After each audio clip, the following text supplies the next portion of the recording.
Hello friends. Did you know that nearly 80% of those who watch my videos aren't subscribed? If you enjoy the content, I'd truly appreciate it if you hit that subscribe button. It helps a lot. Also, don't forget to leave a like and share your thoughts in the comments. Your interaction not only supports the channel's growth, but also helps these stories reach more people. Thank you all for being here. By the way, where are you watching from? Let me know in the comments.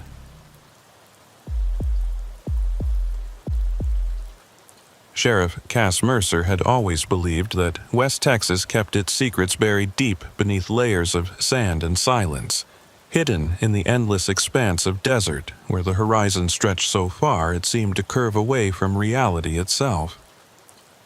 After 16 years serving Ochoa County, a territory of sun-bleached plains and scattered ranch communities where the population density measured less than 2 people per square mile, she thought she understood the particular brand of isolation that shaped life in this corner of Texas. The desert was unforgiving but predictable, dangerous but honest in its dangers. People died from heat exposure, vehicle accidents on lonely highways, and the occasional dispute that turned violent when alcohol and old grudges mixed during long summer nights. The crimes she investigated were straightforward, born from desperation or stupidity rather than calculation. Domestic situations that exploded after months of tension, livestock theft that funded drug habits, and the rare homicide that usually involved someone everyone in the county already knew and suspected. But nothing in her experience had prepared her for what began on a morning in late September 2019, when a rancher's call about an abandoned caravan would lead her into a darkness that had been festering in Ochoa County for decades, hidden in plain sight among the very people she had sworn to protect. The call came in at 6:47 in the morning, just as Mercer was finishing her first cup of coffee and reviewing incident reports from the previous night's patrol shifts. The department was small, just herself and 4 deputies covering nearly 3,000 square miles of territory, which meant that quiet nights were celebrated and busy ones could stretch resources dangerously thin. The voice on the other end belonged to Vernon Hayes, a third-generation cattle rancher whose family had worked the same land since the 1920s, back when West Texas still held the promise of prosperity for those willing to endure its harshness. Vernon was normally a man of few words, someone who called the sheriff's department only when absolutely necessary and handled most problems on his own land with the self-reliance that defined his generation. The tremor in his voice was unusual enough to make Mercer sit up straighter in her chair, already reaching for her duty belt before he finished his first sentence. "Sheriff Mercer, I got something out here on my southeast section that ain't right," Vernon said without preamble, his West Texas drawl thickened by what sounded like genuine distress. "Found an old caravan, one of them vintage Airstream trailers. Been sitting out past the stock tanks for God knows how long. Thought it was just some abandoned junk at first, but when I looked inside through the window, well, you need to get out here and see this yourself."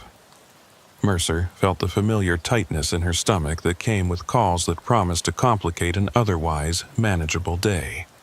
In rural law enforcement, something that ain't right could range from illegal dumping to discovered drug operations, but the specific mention of an abandoned caravan in the middle of Vernon's property raised immediate questions about how it had gotten there and why he sounded so unsettled by what he had seen inside. She asked him the obvious questions while already knowing his answers would be insufficient until she saw the situation firsthand. What exactly had he seen through the window? Vernon's response was careful, as if he was reluctant to describe what his eyes had registered, but his mind was still trying to process. "Something wrapped up in what looks like old blankets or tarps, Sheriff. Could be nothing. Could be what I think it might be. Either way, it don't belong on my land, and I sure as hell didn't give nobody permission to leave it there." The drive to Vernon's ranch took 35 minutes along Highway 285, the 2-lane road that served as Ochoa County's primary artery, connecting the county seat of Marfa to the scattered communities and ranch properties that dotted the landscape like islands in an ocean of sand and scrub brush. The September morning was already heating up, the sun climbing into a sky so blue it hurt to look at directly, promising another day where temperatures would push past 95 degrees by noon. Mercer had called Deputy Rowan Tate to meet her at Vernon's property, needing a second set of eyes and someone to help process whatever scene they were about to encounter. Tate was her most experienced deputy, a former Marine who had served 2 tours in Iraq before returning to his hometown of Marfa and joining the sheriff's department 5 years earlier. He had the kind of steady competence that made him valuable in situations that required both physical capability and good judgment, qualities that were about to be tested in ways neither of them could anticipate. Vernon's ranch headquarters sat at the end of a gravel road that branched off the highway, marked by a weathered metal gate and a cattle guard that rattled beneath the patrol vehicle's tires. The main house was a low adobe structure that had been expanded over generations, surrounded by corrals, outbuildings, and the massive water tanks that were essential infrastructure in country where rainfall averaged less than 15 inches annually. Vernon was waiting by his truck when Mercer arrived, dressed in the eternal uniform of West Texas ranchers: faded Wranglers, scuffed boots, a work shirt that had seen better decades, and a sweat-stained hat that shaded a face weathered by 60 years of sun and wind. His border collie, Cisco, sat in the truck bed with unusual stillness, which Mercer noted as significant since the dog was normally eager to investigate any visitors to the property. Animals often sensed wrong situations before humans fully registered them, and Cisco's reluctance to approach suggested the dog had already made his assessment of whatever waited out in the southeast section. "Appreciate you coming out so quick, Sheriff," Vernon said, as Mercer stepped out of her vehicle, his voice carrying the careful formality that older ranchers used when dealing with law enforcement, a mixture of respect for the badge and innate distrust of government interference in private affairs. "Didn't want to disturb nothing out there, but I couldn't just leave it without reporting. That caravan's been sitting out past the old windmill for a while, I'd guess. Haven't run cattle in that section for near about 6 months, so it could have been there all that time without me noticing." Mercer exchanged glances with Deputy Tate, who had arrived moments after her and was already retrieving his evidence kit and camera from his patrol vehicle. The fact that the caravan could have been on Vernon's property for months without discovery wasn't surprising given the size of his spread and the vast sections that might go unvisited for extended periods. But it raised immediate questions about how someone had managed to tow a caravan that far onto private land without being noticed, and what purpose they had for leaving it in such a remote location. "How'd you find it today?" Mercer asked, as she checked her service weapon and retrieved her own evidence kit. Vernon gestured toward the distant horizon where heat waves were already beginning to shimmer above the desert floor. "Was checking fence lines in preparation for moving a herd to fresh pasture. Saw sun reflecting off metal near the old windmill, figured someone had dumped trash. When I drove closer to haul it away, that's when I realized it was a whole damn caravan. And that's when I saw what's inside through the window." He paused, his weathered face troubled by something more than just the inconvenience of unwanted property on his land. "Sheriff, I've been working this country my whole life, seen plenty of dead things. This feels different. This feels deliberate." They took Vernon's ATV to reach the caravan, traveling along rough ranch roads that were little more than tire tracks across hardpan desert. The land here was beautiful in its starkness, all pale sand and dark rock formations, studded with creosote bushes and the occasional mesquite tree twisted into tortured shapes by constant wind. The sky overhead was enormous, that particular quality of desert sky that made humans feel appropriately small and insignificant in the face of geological time and cosmic scale.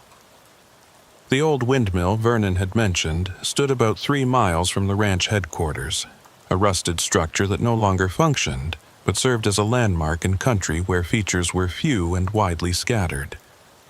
As they approached, Mercer could see the caravan sitting perhaps 200 yards beyond the windmill, positioned in a shallow depression that would make it nearly invisible from any distance, unless someone knew exactly where to look, or happened to be in exactly the right position to catch sunlight reflecting off its aluminum skin. The caravan was a vintage Airstream, probably from the 1960s based on its streamlined shape and rivet pattern, the kind that had become fashionable again in recent years as people restored them for recreational use or converted them into mobile offices and tiny homes. This one had clearly been abandoned for some time, its once bright aluminum exterior now oxidized to a dull gray, covered with dust and the streaked evidence of years spent exposed to West Texas weather. The tires were flat and partially buried in sand, and the tow hitch showed rust damage that suggested it hadn't been moved in years. Someone had gone to considerable effort to get the caravan to this specific location, towing it miles from the nearest road and positioning it deliberately in a depression that provided natural concealment from casual observation. The amount of planning required for that effort suggested this wasn't random dumping or someone abandoning a broken vehicle. This was intentional placement for purposes that were about to become disturbingly clear. Mercer approached the caravan carefully, while Deputy Tate circled around to check the opposite side and photographed the scene from multiple angles. The windows were covered from the inside with what appeared to be aluminum foil or some other reflective material, preventing anyone from seeing into the interior while also serving to deflect heat and maintain whatever conditions existed inside.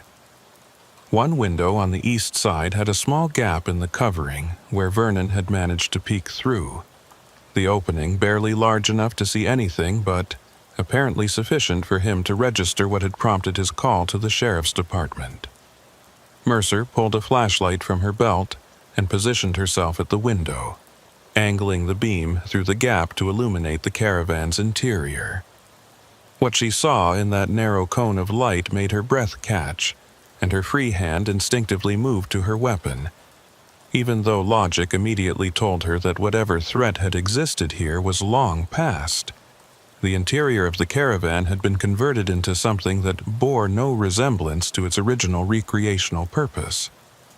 The built-in furniture and fixtures had been removed, leaving an empty shell that had been carefully prepared for a purpose that became apparent as Mercer's eyes adjusted to the darkness.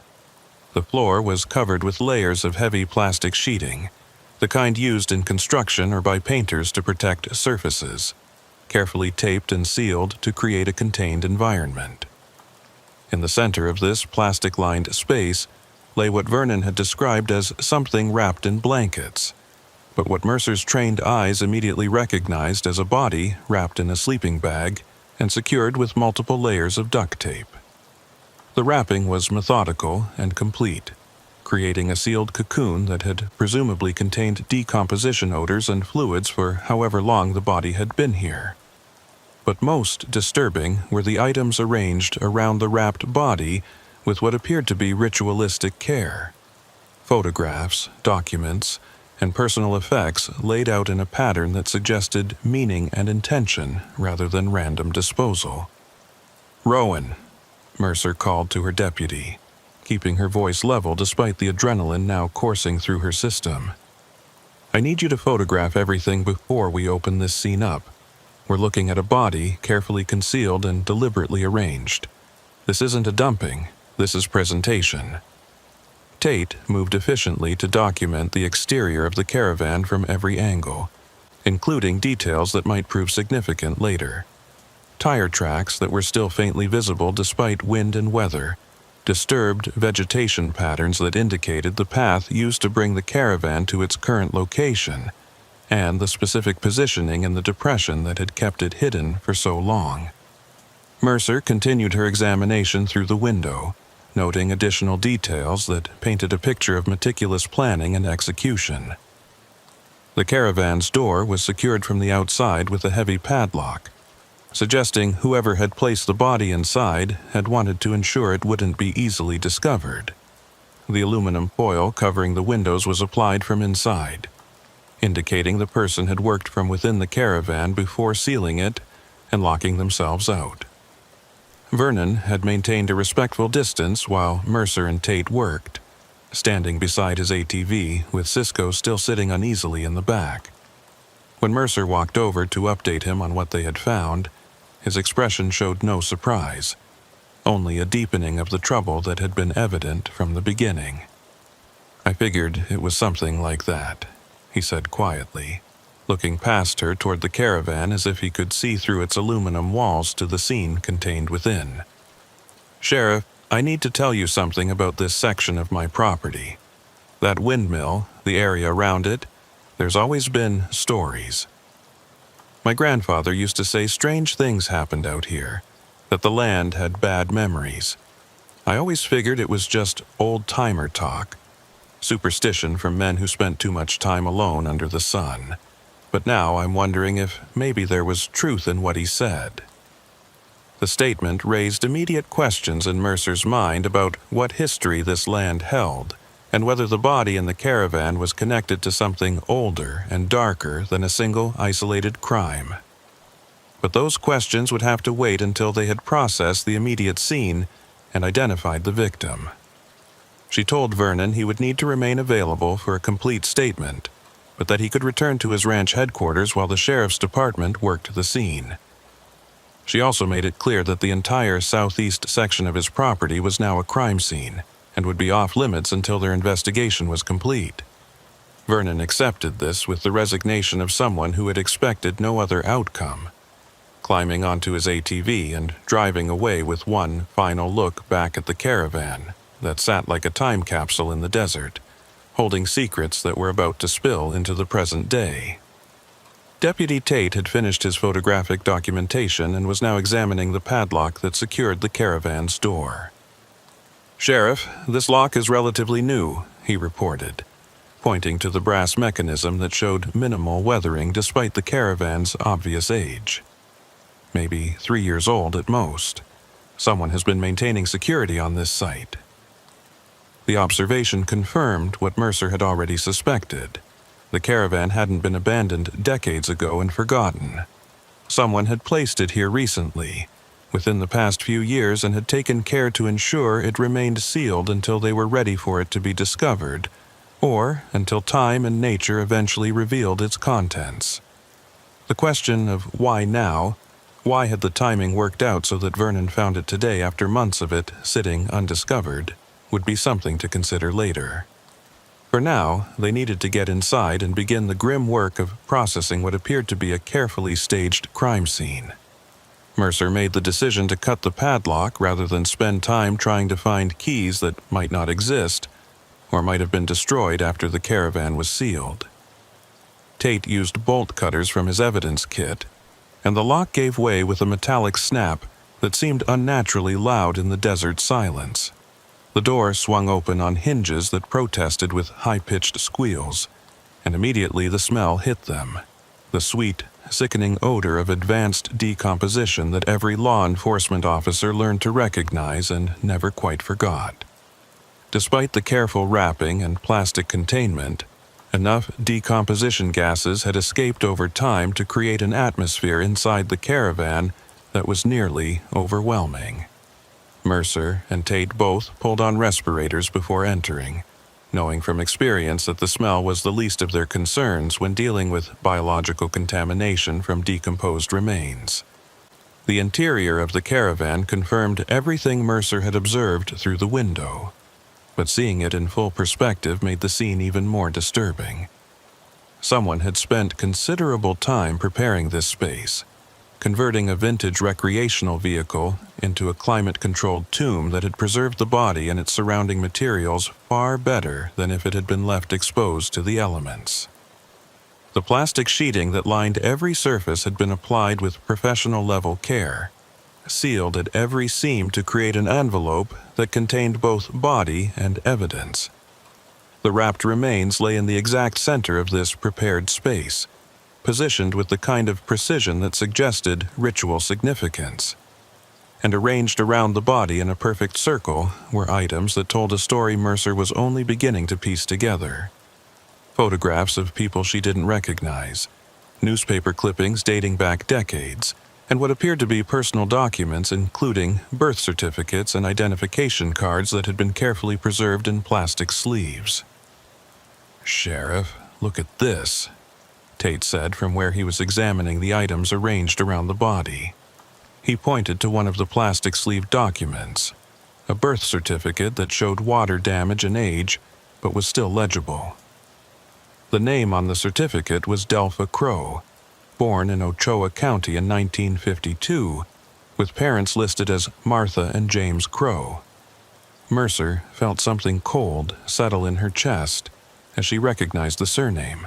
The Crow family had been prominent in Ochoa County during the oil boom years of the 1950s and 60s, owning several successful businesses in Marfa before the family's fortunes declined during the economic troubles of the 1980s. But she also remembered something else about the name Delpha Crow.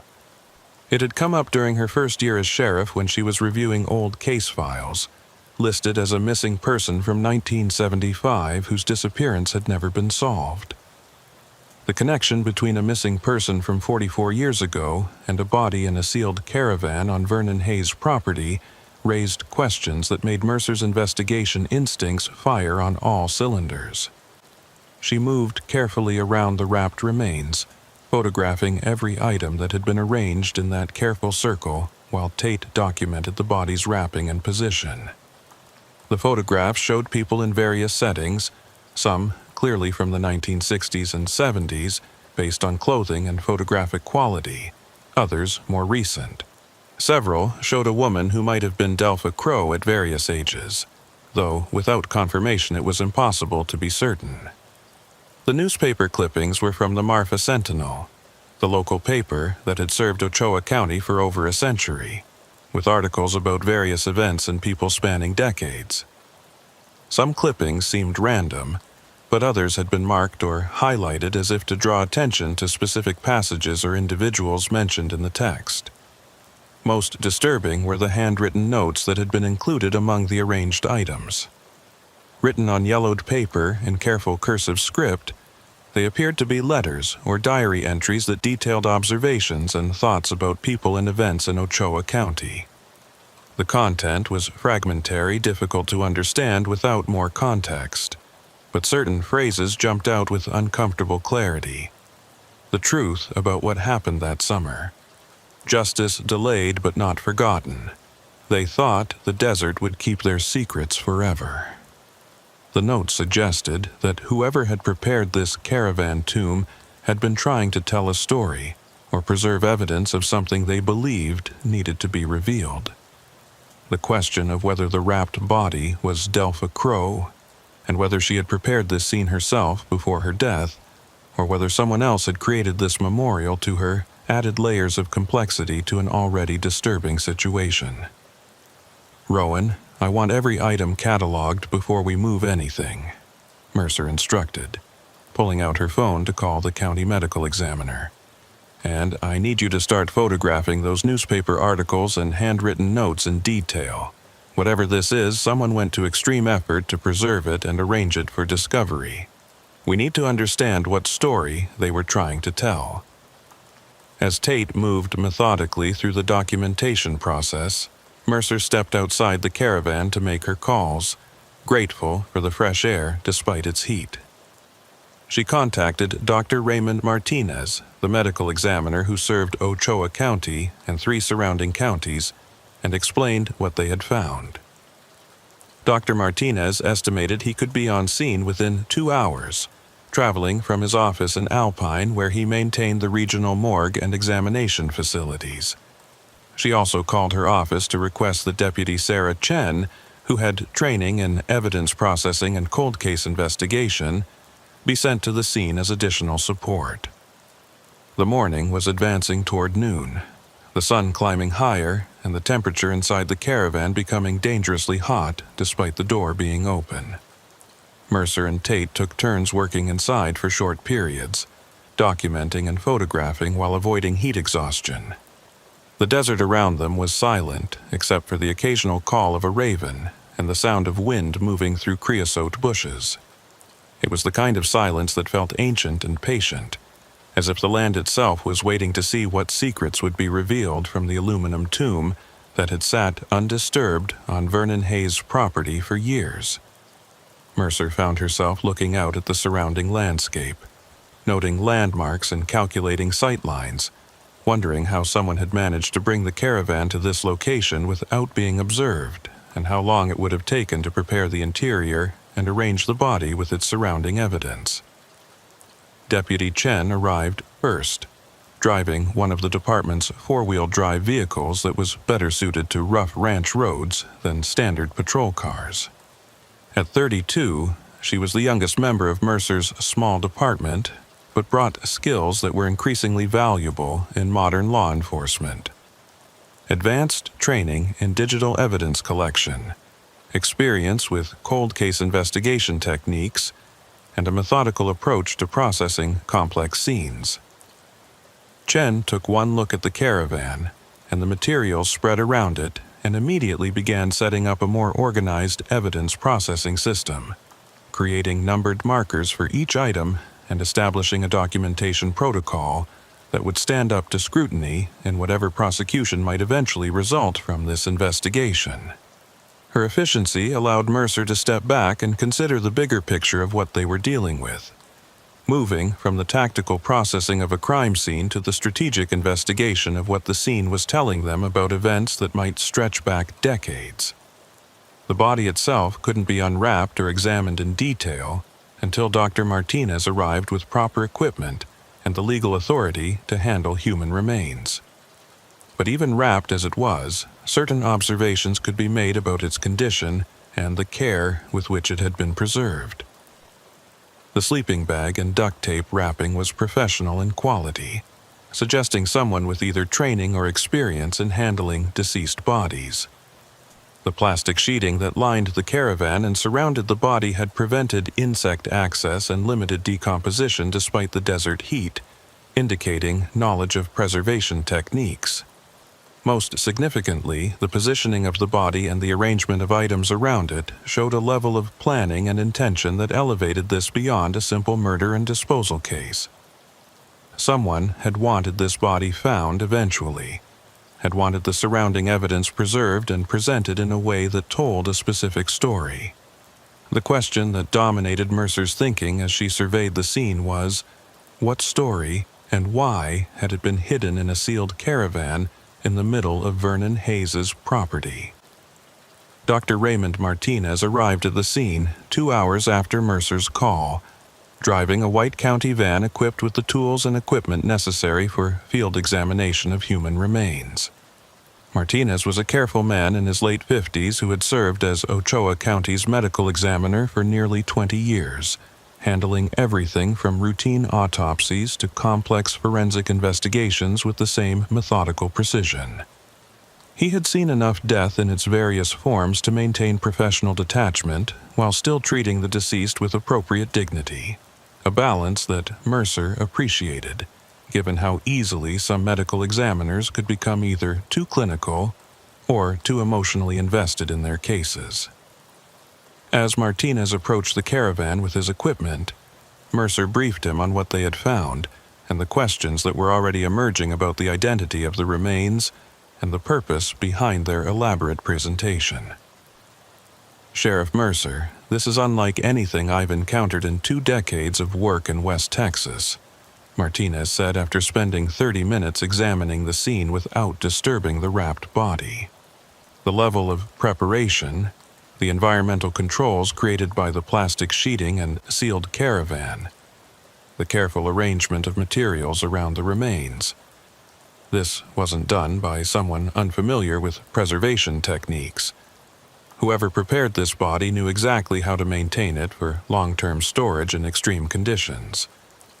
He knelt beside the wrapped form, using gloved hands to carefully examine the duct tape and sleeping bag without disrupting the wrapping.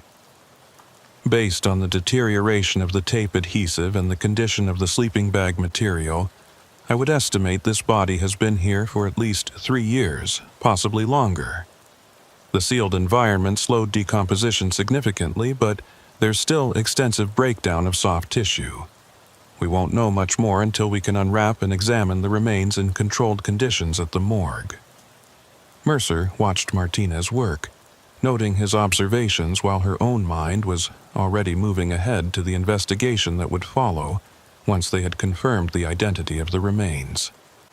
If this was indeed Delpha Crow, as the birth certificate and other documents suggested, then they were looking at a missing person case from 1975 that had somehow resulted in her body being carefully preserved and hidden in a vintage caravan on Vernon Hayes's property decades after her disappearance. The timeline raised immediate questions about where the body had been kept between 1975 and whenever it was placed in the caravan, who had prepared this elaborate memorial or crime scene, and what the carefully arranged documents and photographs were meant to communicate about events that had occurred 44 years ago. The investigation was expanding from a single discovered body into something that might touch on decades of Ochoa County history, potentially implicating people who were still alive and members of the community Mercer served. Deputy Tate had been systematically photographing and cataloging the items arranged around the body, creating a detailed inventory that would allow them to piece together whatever narrative the materials were intended to convey.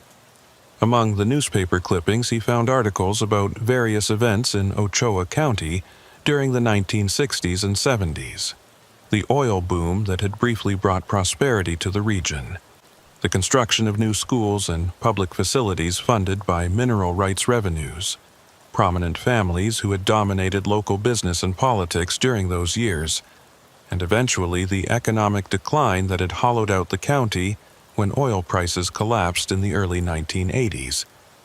Several articles mentioned the Crow family specifically, describing James Crow as a successful businessman who owned a construction company and served on various civic boards, and Martha Crow as a prominent figure in local social organizations and church activities.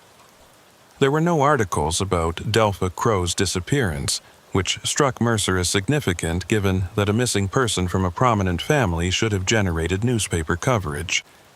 "Rowan, when you get back to the office, I want you to pull every case file we have on missing persons from Ochoa County between 1970 and 1980, Mercer instructed, as Tate carefully placed another photographed document into an evidence bag. "I want to know exactly what was reported about Delpha Crow's disappearance and what investigation was conducted at the time. I also want you to find out who was serving as sheriff in 1975 and whether any of those deputies are still alive and available to interview." Tate nodded, making notes on his evidence log while continuing to process the materials. The handwritten notes were particularly intriguing, offering fragmentary glimpses into someone's thoughts and observations about events in Ochoa County. One note in particular caught Mercer's attention, written in that careful cursive script on paper that had yellowed with age. They all knew what happened that summer at the construction site, but nobody would speak against James Crow. The money was too good and the consequences too severe, but Delpha saw everything, and she couldn't stay silent forever. The reference to a construction site, and James Crow suggested that whatever had led to Delpha's disappearance might have involved her father's business activities, possibly something illegal or unethical that Delpha had witnessed and threatened to reveal. The note's suggestion that multiple people knew about this incident but remained silent out of fear or financial interest painted a picture of conspiracy and cover-up that implicated not just James Crow, but potentially many other members of the Ochoa County community during the 1970s. If the body in the caravan was indeed Delpha, and if she had been killed to prevent her from revealing whatever she knew about her father's activities, then the person who had prepared this elaborate presentation might have been trying to finally bring that truth to light decades after the original crime. The question of who that person was and why they had chosen this particular method and timing added additional complexity to an already intricate investigation. Martinez completed his preliminary examination and authorized the removal of the body to the county morgue, where he could conduct a proper autopsy in controlled conditions.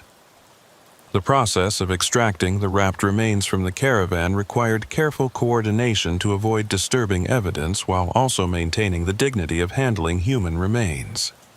Deputy Tate and Dr. Martinez worked together to place the body on a gurney, securing it for transport, while Mercer supervised and ensured that every step was documented photographically and in written notes.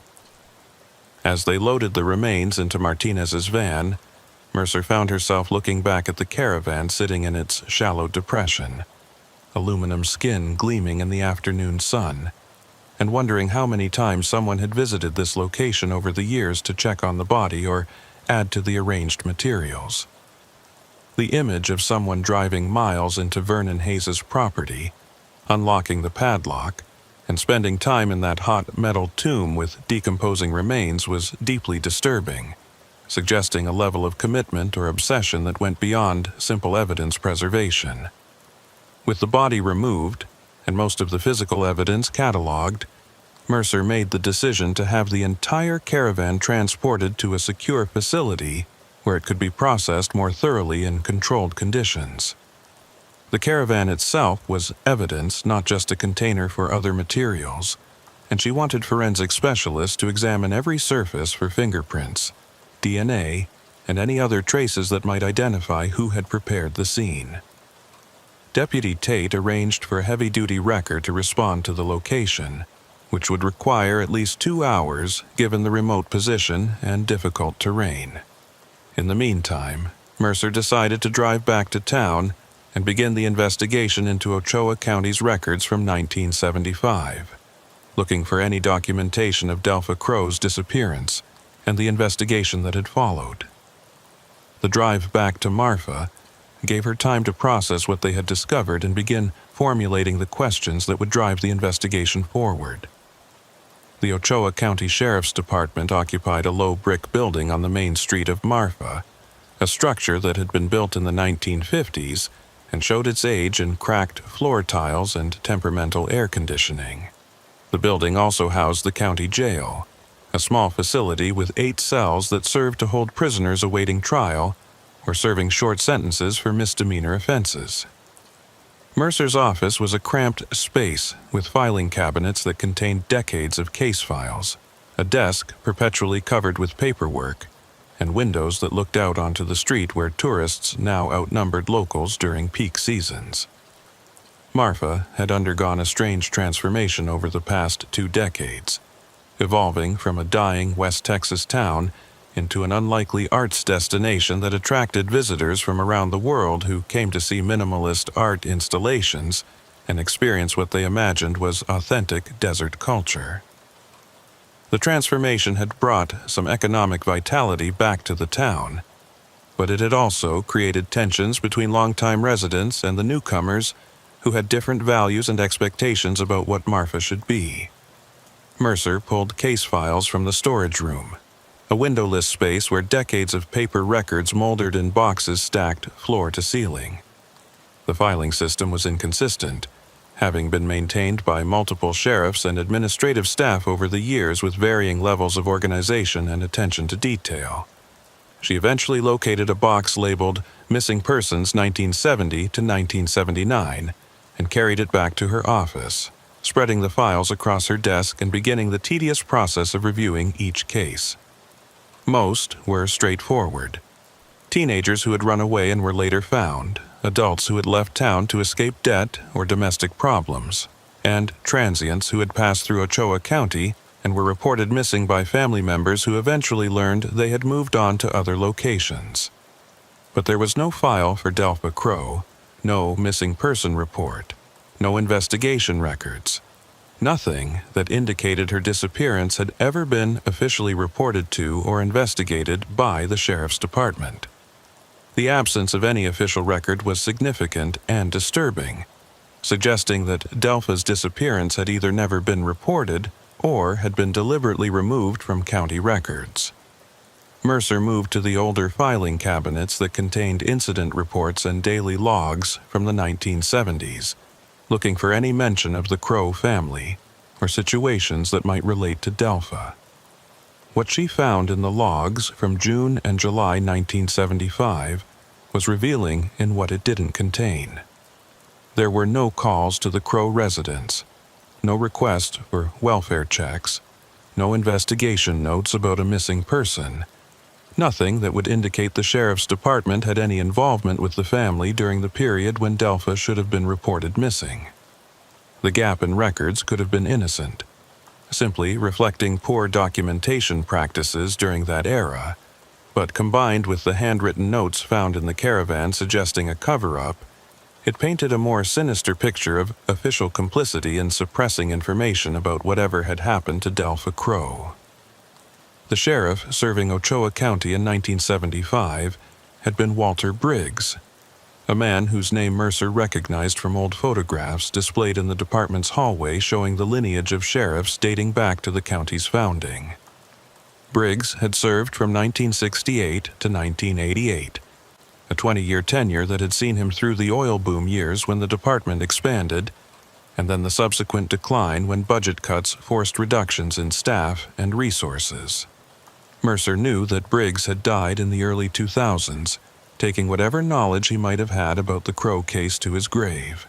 But some of his deputies from that era might still be alive and available to interview, though finding them and getting them to speak honestly about events from 44 years ago would be challenging.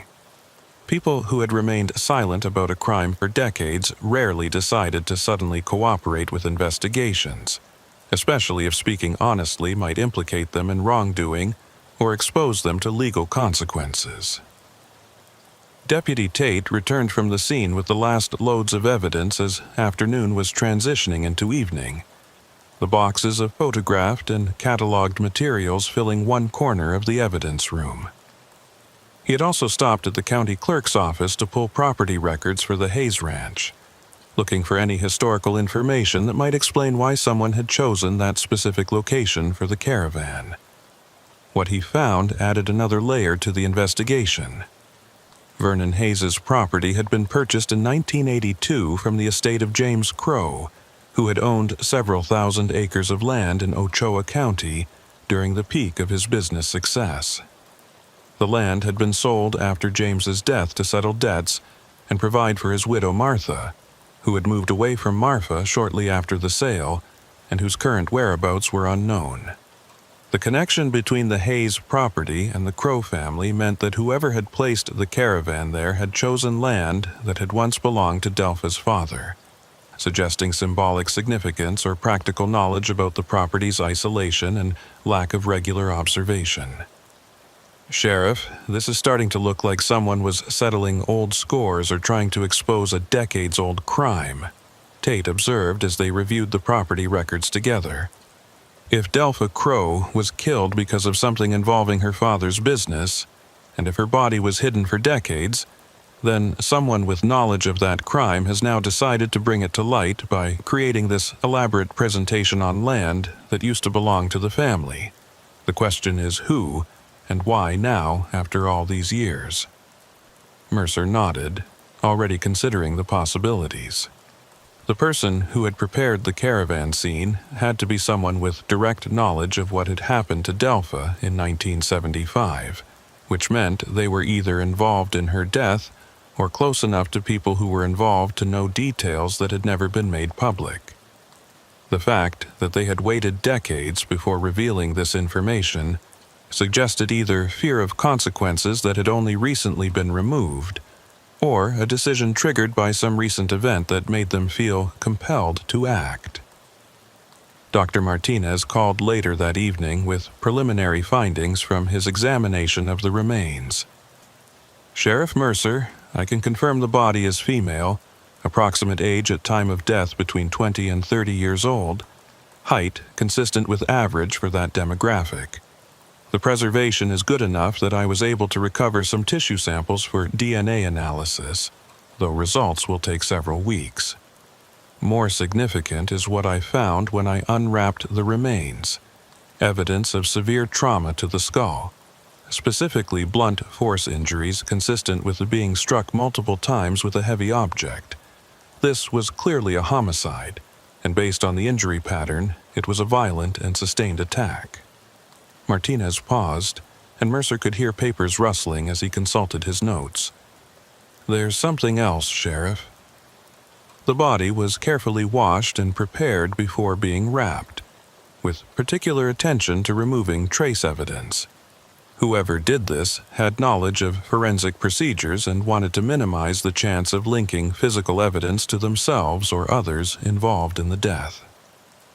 The confirmation that they were investigating a homicide rather than a natural death or accident formalized the investigation's direction and elevated its priority. Mercer would need to request additional resources from the Texas Rangers if the case expanded beyond what her small department could handle effectively. She also needed to identify surviving family members or associates of the Crow family who might be willing to discuss events from 1975, though she suspected that after 44 years, most people would claim faulty memory or simply refuse to cooperate with questions about a prominent family's dark secrets. The handwritten notes found in the caravan suggested that multiple people in the community had known about criminal activity involving James Crow's construction business, but proving that knowledge and getting anyone to admit their complicity or silence would be extremely difficult without hard evidence beyond cryptic notes left by an unknown author. Mercer spent the evening reviewing newspaper archives from the Marfa Sentinel, using the library's microfilm collection to examine issues from 1975 and surrounding years. What she found reinforced the pattern of silence around Delpha Crow's disappearance. There were no articles about a missing person investigation, no family appeals for information, no coverage whatsoever of Delpha after mid-1975. The absence was conspicuous, given that the Sentinel regularly covered social events and activities involving prominent families, and the Crows had been featured in numerous articles during the years leading up to Delpha's disappearance. It was as if she had simply been erased from the community record, her existence and subsequent absence deemed not worthy of mention or inquiry. The silence suggested either extremely effective suppression of information or a community-wide decision to look the other way from something everyone understood, but nobody was willing to acknowledge publicly. Deputy Tate had been conducting his own research, using online databases to try to locate Martha Crow or any other surviving family members who might be able to provide information about Delpha and the circumstances of her disappearance. He found that Martha had died in 2003 in New Mexico, having spent her final years in an assisted living facility in Las Cruces. There were no children besides Delpha listed in Martha's obituary, suggesting the family line had ended with her death. However, Tate had located several people who had worked for James Crow's construction company during the 1970s and were still living in or near Ochoa County. These individuals represented potential witnesses who might have knowledge about the incident referenced in the handwritten notes found in the caravan, though approaching them would require careful strategy to avoid alerting them to the investigation's direction before Mercer was ready to conduct formal interviews. "Sheriff, I found something interesting in the property records," Tate reported during their evening debriefing. James Crow's construction company was hired for several major county projects during the early 1970s: a new elementary school, renovation of the courthouse, and construction of the county maintenance facility. All of those contracts were awarded without competitive bidding, which wasn't unusual for that era but does suggest close relationships between Crow and county officials who approved the projects. More interesting is that several of those projects were subject to later investigation by state auditors who found significant cost overruns and construction deficiencies that had to be corrected at additional expense. The information painted a picture of potential corruption, or at minimum extremely poor oversight of public construction projects, exactly the kind of situation that might generate whistleblowers or witnesses who became liabilities requiring elimination. Mercer made the decision to request assistance from the Texas Rangers, recognizing that the investigation had expanded beyond a single homicide into a potential examination of decades-old corruption and conspiracy involving multiple individuals who might still be alive and present in the community. She called Ranger Sergeant Tom Jackson, an experienced investigator she had worked with on previous cases, and briefed him on what they had discovered. Jackson agreed to drive down from Midland the following morning to assess the situation and determine what resources the Rangers could provide. In the meantime, Mercer instructed Tate and her other deputies to maintain normal patrol operations while avoiding any discussions of the caravan discovery with community members. She wanted to control the flow of information about the investigation as much as possible, knowing that in a small town like Marfa, news traveled fast, and people who felt threatened by the investigation might take steps to destroy evidence or coordinate their stories before law enforcement could interview them. That night, Mercer found herself unable to sleep, her mind replaying the scene in the caravan and trying to piece together the sequence of events that had led from Delpha Crow's murder in 1975 to her carefully preserved body being discovered in 2019. Someone had maintained knowledge of and access to Delpha's remains for over 40 years, moving them at some point to the caravan on what had once been her father's property, and arranging the evidence that told a story of crime and cover-up. That person had chosen not to simply report what they knew to authorities, but instead to create an elaborate presentation that would force investigation while also protecting their own identity. The psychology behind that choice was complex, suggesting someone who wanted justice for Delpha, but either feared consequences of coming forward directly or wanted the evidence to speak for itself without their personal involvement clouding the investigation. The following morning brought new developments that would accelerate the investigation in unexpected directions. Vernon Hayes called the sheriff's department just after dawn, his voice carrying a tension that immediately put Mercer on alert. "Sheriff, I got something else you need to see out here at the ranch. Was checking some of the outbuildings this morning, going through things more carefully after what we found yesterday, and I discovered something in the old barn that's been locked up for decades. I think you're going to want to see this before I touch anything." Mercer felt a familiar tightness in her chest, knowing that the discovery of the caravan had apparently triggered a more thorough examination of the Hayes property that was now revealing additional evidence. She grabbed Tate and drove back out to the ranch, arriving to find Vernon waiting by a large metal barn that sat several hundred yards from the main house. The barn had clearly been unused for many years, its sliding door rusted partially open and its interior dark despite the morning sun. Vernon led them inside, using a flashlight to illuminate what he had found in a back corner beneath layers of old tarp and forgotten equipment. It was a wooden crate, approximately 3 feet by 2 feet, secured with a padlock similar to the one that had sealed the caravan. Inside the crate, once Tate had cut the lock and they had carefully opened it, were dozens of documents and photographs that appeared to be evidence of James Crow's business activities during the 1970s.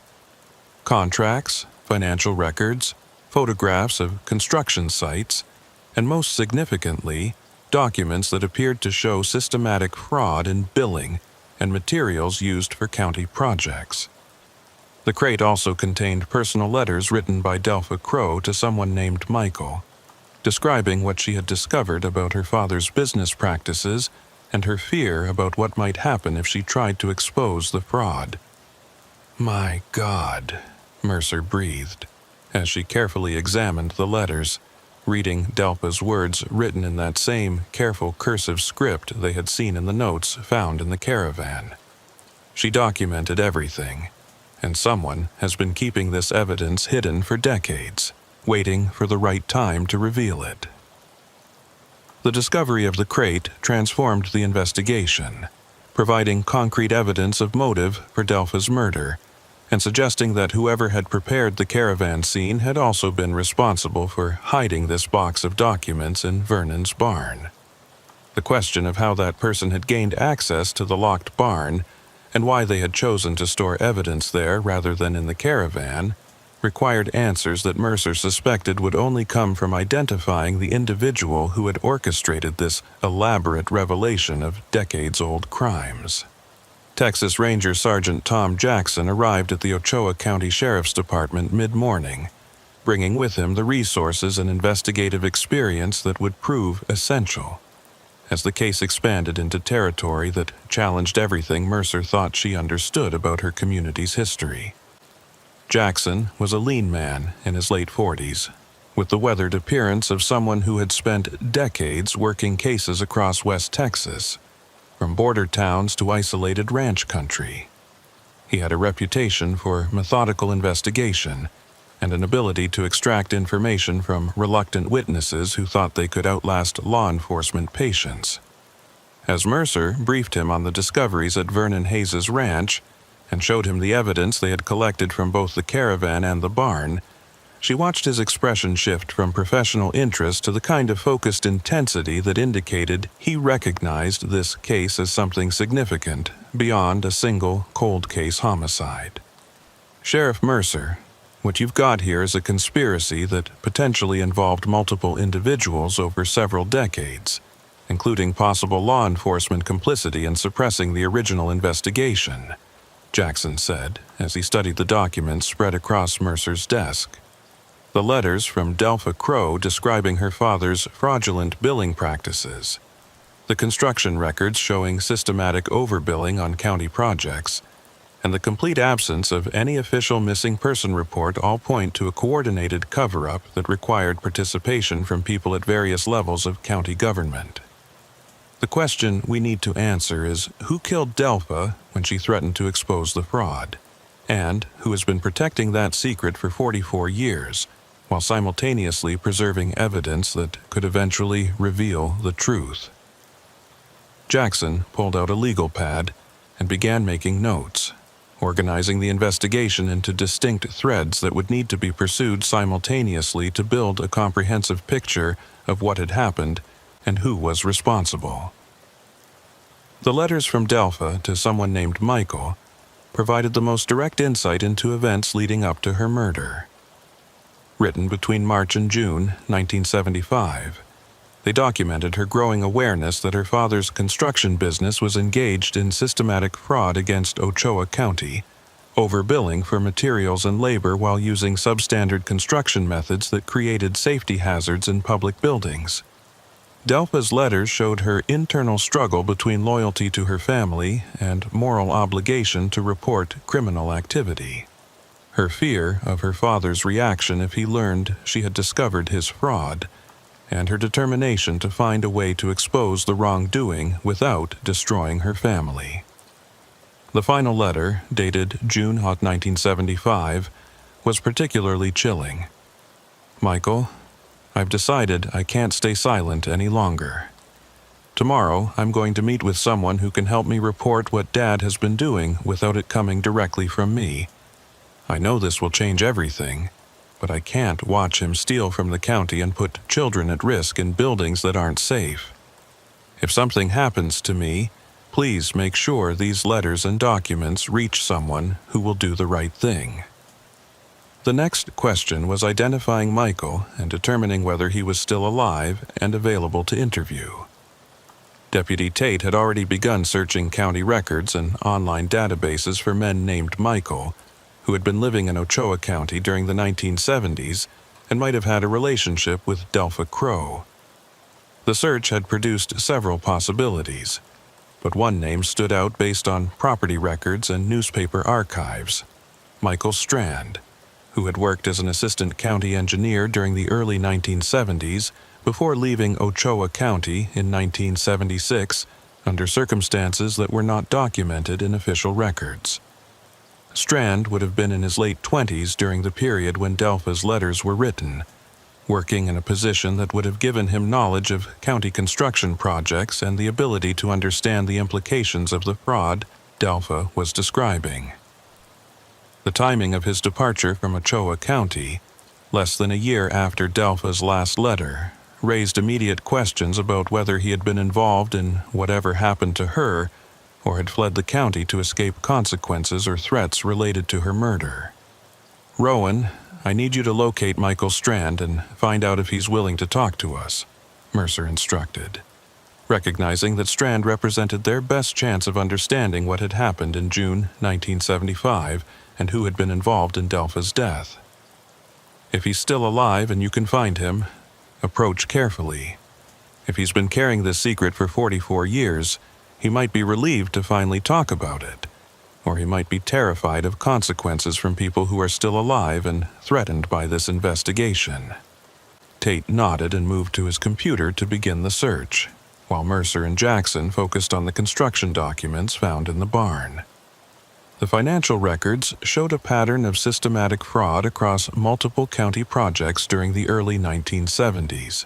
Invoices for materials that were never delivered, labor charges for workers who were never hired, and change orders that added millions of dollars to project costs without corresponding improvements to the constructed facilities.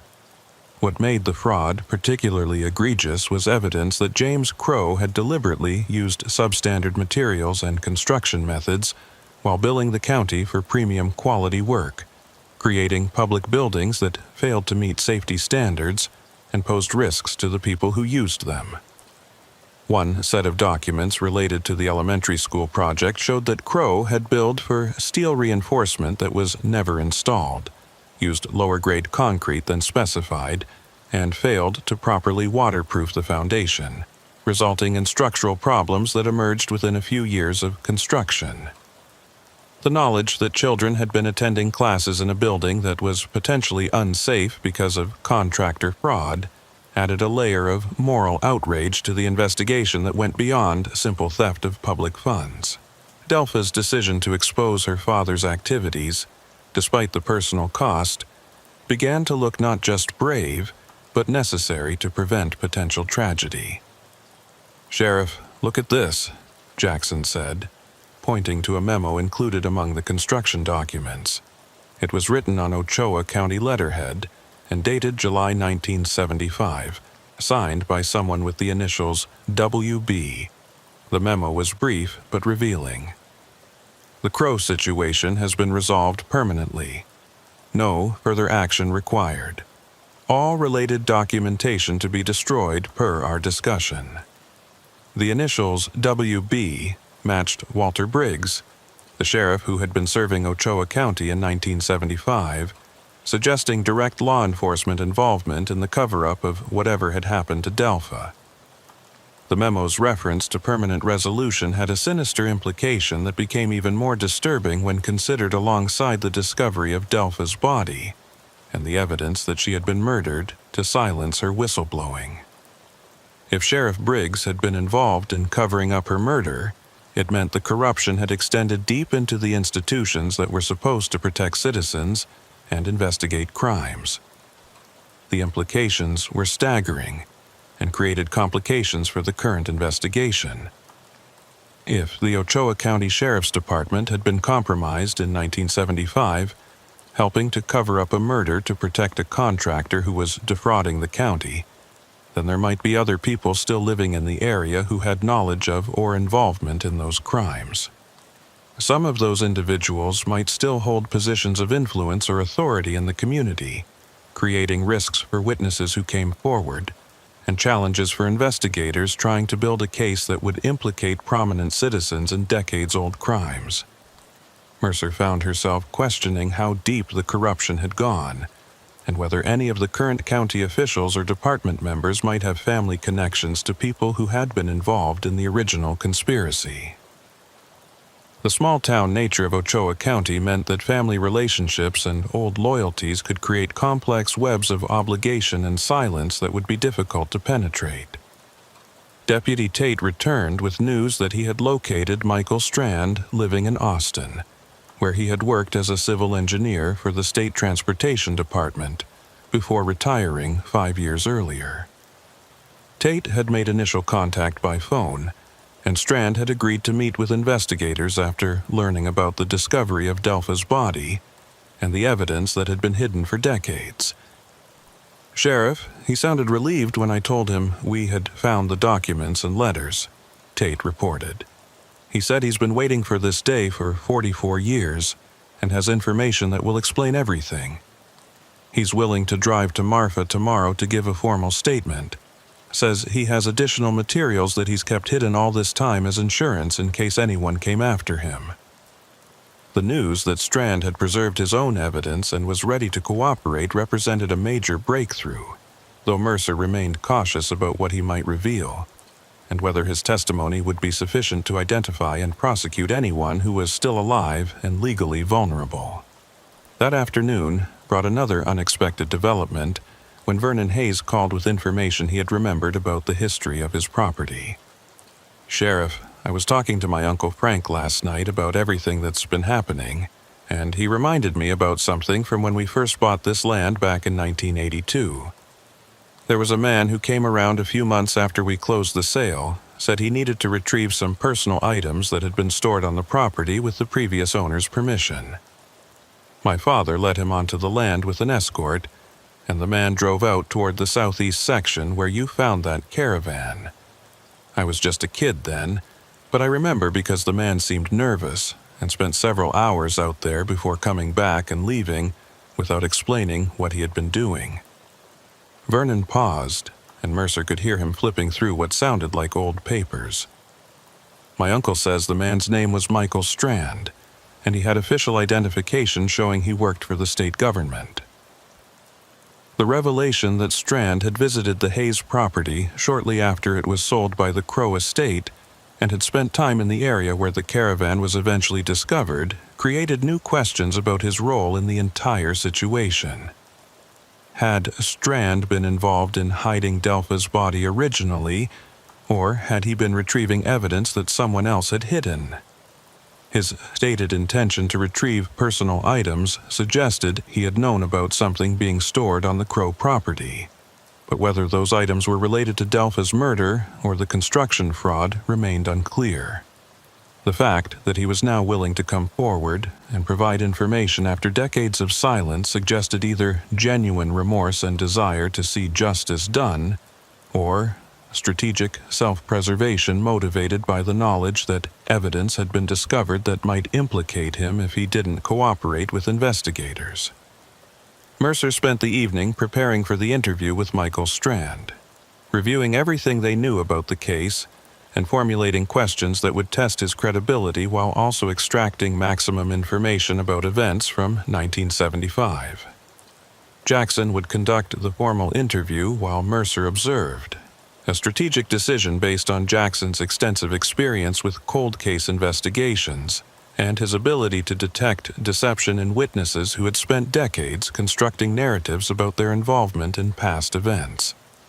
They set up the interview room at the sheriff's department with recording equipment that would document every word of Strand's statement, knowing that his testimony might become crucial evidence in prosecutions that could result from the investigation. The weight of what they might learn in the morning hung over Mercer as she tried to sleep that night, her mind racing through scenarios about who had killed Delpha Crow and how many people in Ochoa County had known about the murder and chosen silence over justice.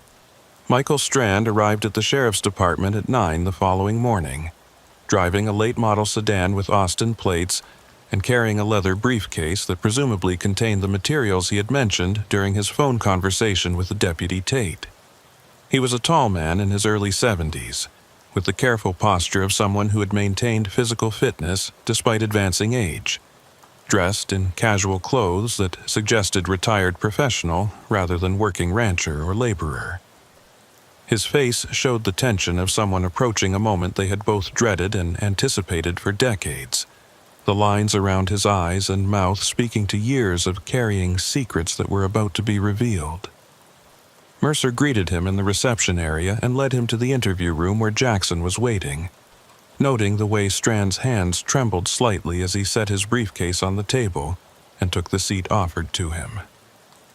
"Mr. Strand, thank you for coming in to speak with us," Jackson began after completing the preliminary formalities of recording identity and acknowledging that Strand was participating voluntarily and not under arrest or suspicion. We've discovered evidence that suggests you had a relationship with Delpha Crow in 1975 and may have information relevant to her disappearance and death. Before we discuss specifics, I need to know if you want an attorney present during this interview." Strand shook his head, his voice steady despite obvious emotion when he spoke. "No attorney. I've been waiting 44 years to tell someone what happened, and I'm not going to hide behind legal representation now. Delpha Crow was the best person I've ever known, and she was murdered because she tried to do the right thing. I've kept quiet all these years because I was afraid of the same people who killed her. But I'm 72 years old now, and I'm not afraid anymore. It's time for the truth to come out." The statement set the tone for what would become a 4-hour interview during which Strand provided detailed testimony about events surrounding Delpha's murder, the conspiracy to cover up her death, and his own role in preserving evidence while maintaining silence out of fear for his own safety. His story began with his work as assistant county engineer in 1973, a position that brought him into regular contact with contractors working on county projects, including James Crow's construction company. Strand described becoming aware of irregularities in Crow's billing and construction practices, suspecting fraud but lacking concrete evidence, and facing pressure from his supervisor to approve change orders and payment requests without thorough review. He had begun documenting the problems he observed, keeping copies of suspicious invoices and change orders, but hadn't taken any formal action until Delpha Crow contacted him in early 1975, seeking advice about what she had discovered in her father's business records. Delpha came to my office in March 1975, terrified about what she had found, but determined to do something about it, Strand explained, his voice thick with emotion as he described their first meeting. She had discovered financial records showing systematic fraud across multiple county projects, and she had also found documents suggesting her father was paying kickbacks to county officials who approved his contracts without proper oversight. She was afraid to go directly to law enforcement because she suspected Sheriff Briggs was one of the officials receiving payments from her father. She asked me to help her figure out how to report the fraud to state authorities without it being traced back to her, because she knew her father would be dangerous if he found out she was the source of the information. Strand described helping Delpha organize her evidence and prepare documentation that could be submitted anonymously to the State Attorney General's office, their relationship developing from professional cooperation into something deeper as they spent time together working on the case. The letters Delpha had written to Michael documented their growing closeness and her increasing fear as she realized the scope of her father's criminal activities and the number of people who were complicit in protecting him. Strand confirmed that he had received all the letters found in the caravan and had preserved them along with copies of the construction documents as evidence of what Delpha had been trying to expose. In June 1975, Delpha decided she couldn't wait any longer to report the fraud. There had been an incident at the elementary school where part of a ceiling had collapsed because of substandard construction, and while no children were injured, she was terrified that someone would eventually be killed because of her father's corner cutting. She told me she was going to meet with a reporter from the El Paso newspaper who had covered corruption stories and would know how to protect her identity while investigating her allegations. Strand's voice broke as he described what happened next. That meeting never happened. On June 19th, Delpha disappeared. According to Strand's account, he had become alarmed when Delpha failed to show up for a planned meeting on the evening of June 19th and didn't respond to messages left at her family home. He had gone to the Crow residence the following day and been told by Martha Crow that Delpha had gone to stay with relatives in El Paso and would be away for an extended period.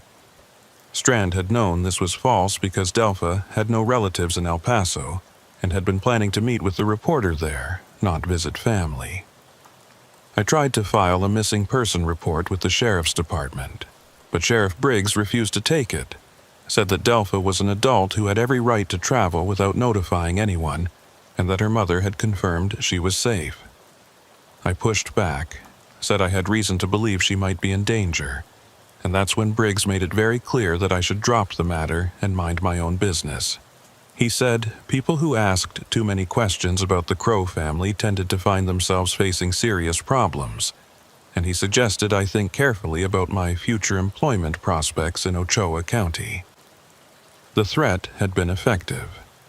Strand described returning to his apartment and finding it had been broken into, his files ransacked, and all documentation related to county construction projects stolen. He had received anonymous phone calls warning him to leave Ochoa County and forget everything he knew about Delpha Crow and James Crow's business activities. Threats that became more explicit and dangerous until Strand finally resigned his position and moved to Austin in September 1976. But I didn't forget, and I didn't destroy all the evidence, Strand said, opening his briefcase to remove a thick folder of documents. I kept copies of everything Delpha had given me and everything I had documented about the fraud. I also kept her letters, which she had asked me to preserve in case something happened to her. Over the years I debated coming forward, but I was afraid that the people who had killed her would come after me if I tried to expose what had happened. Then, a few months ago, I learned that James Crow had died, and I started thinking that maybe it was finally safe to reveal the truth. Jackson leaned forward, his expression intense, as he asked the critical question. "Mr. Strand, do you have direct knowledge of who killed Delpha Crow?" Strand nodded slowly, his face showing the weight of the secret he had carried for over 4 decades. "I don't know who physically killed her, but I know who ordered it. About a week after Delpha disappeared, I received a phone call from someone who claimed to have information about what happened to her. The caller was anonymous, but they told me that James Crow had discovered Delpha was planning to expose his fraud and had arranged for her to be killed. The caller said that Sheriff Briggs had helped dispose of the body and had ensured no investigation would take place. They also said that several other county officials were involved in the cover-up and would do whatever was necessary to protect themselves. The caller warned me that I would be next if I didn't leave town and keep quiet. The testimony provided by Strand was devastating in its implications, suggesting a conspiracy that had involved not just James Crow, but also the sheriff and possibly other county officials who had worked together to murder a young woman and suppress any investigation into her death. Jackson pressed for more details about the anonymous caller and whether Strand had any evidence beyond the phone call to support the allegations about who had been involved in Delpha's murder. Strand admitted that he had no direct proof beyond what the caller had told him and the circumstantial evidence of Sheriff Briggs' behavior and the coordinated threats he had received. "But I can tell you this," Strand added, pulling another document from his briefcase. "About 6 months after I moved to Austin, I received a package in the mail with no return address. Inside was a photograph showing Delpha's body wrapped in plastic and duct tape, along with a note saying, 'This is what happens to people who can't mind their own business.' The photograph haunted me for years, and I kept it as evidence even though looking at it made me sick." Mercer felt her stomach turn as Strand produced the photograph, which matched exactly what they had found in the caravan on Vernon Hayes' property. The image confirmed that Strand's story was consistent with physical evidence, and suggested that whoever had sent him the photograph had been directly involved in Delpha's murder and wanted to ensure his continued silence. The question of who had sent the package and why they had later decided to preserve evidence that could expose the crime remained unanswered, creating a puzzle that would require additional investigation to solve. Jackson documented the photograph and took custody of all the materials Strand had brought, including the construction fraud evidence and Delpha's original letters. The interview continued for another hour, as Jackson systematically worked through details about people who had worked for Ochoa County in 1975, relationships between various officials and the Crow family, and any other information Strand could provide about the conspiracy that had resulted in Delpha's death. When the interview concluded, Strand remained seated for a moment, looking emotionally drained but also somehow lighter, as if the burden he had carried for decades had been partially lifted by finally telling the truth. "Sheriff Mercer, can I ask what made you start investigating this case now?" he said as he prepared to leave. "What led you to find Delpha's body after all these years?" Mercer explained about Vernon Hayes discovering the caravan on his property and the evidence that had been carefully preserved inside, watching Strand's reaction as he processed the information. His expression showed recognition and something that might have been satisfaction, as if pieces of a puzzle were falling into place in his mind. "I think I know who preserved that evidence," Strand said slowly. "There was someone else who knew what had happened to Delpha, someone who was involved in the original conspiracy but later developed a conscience about what they had done.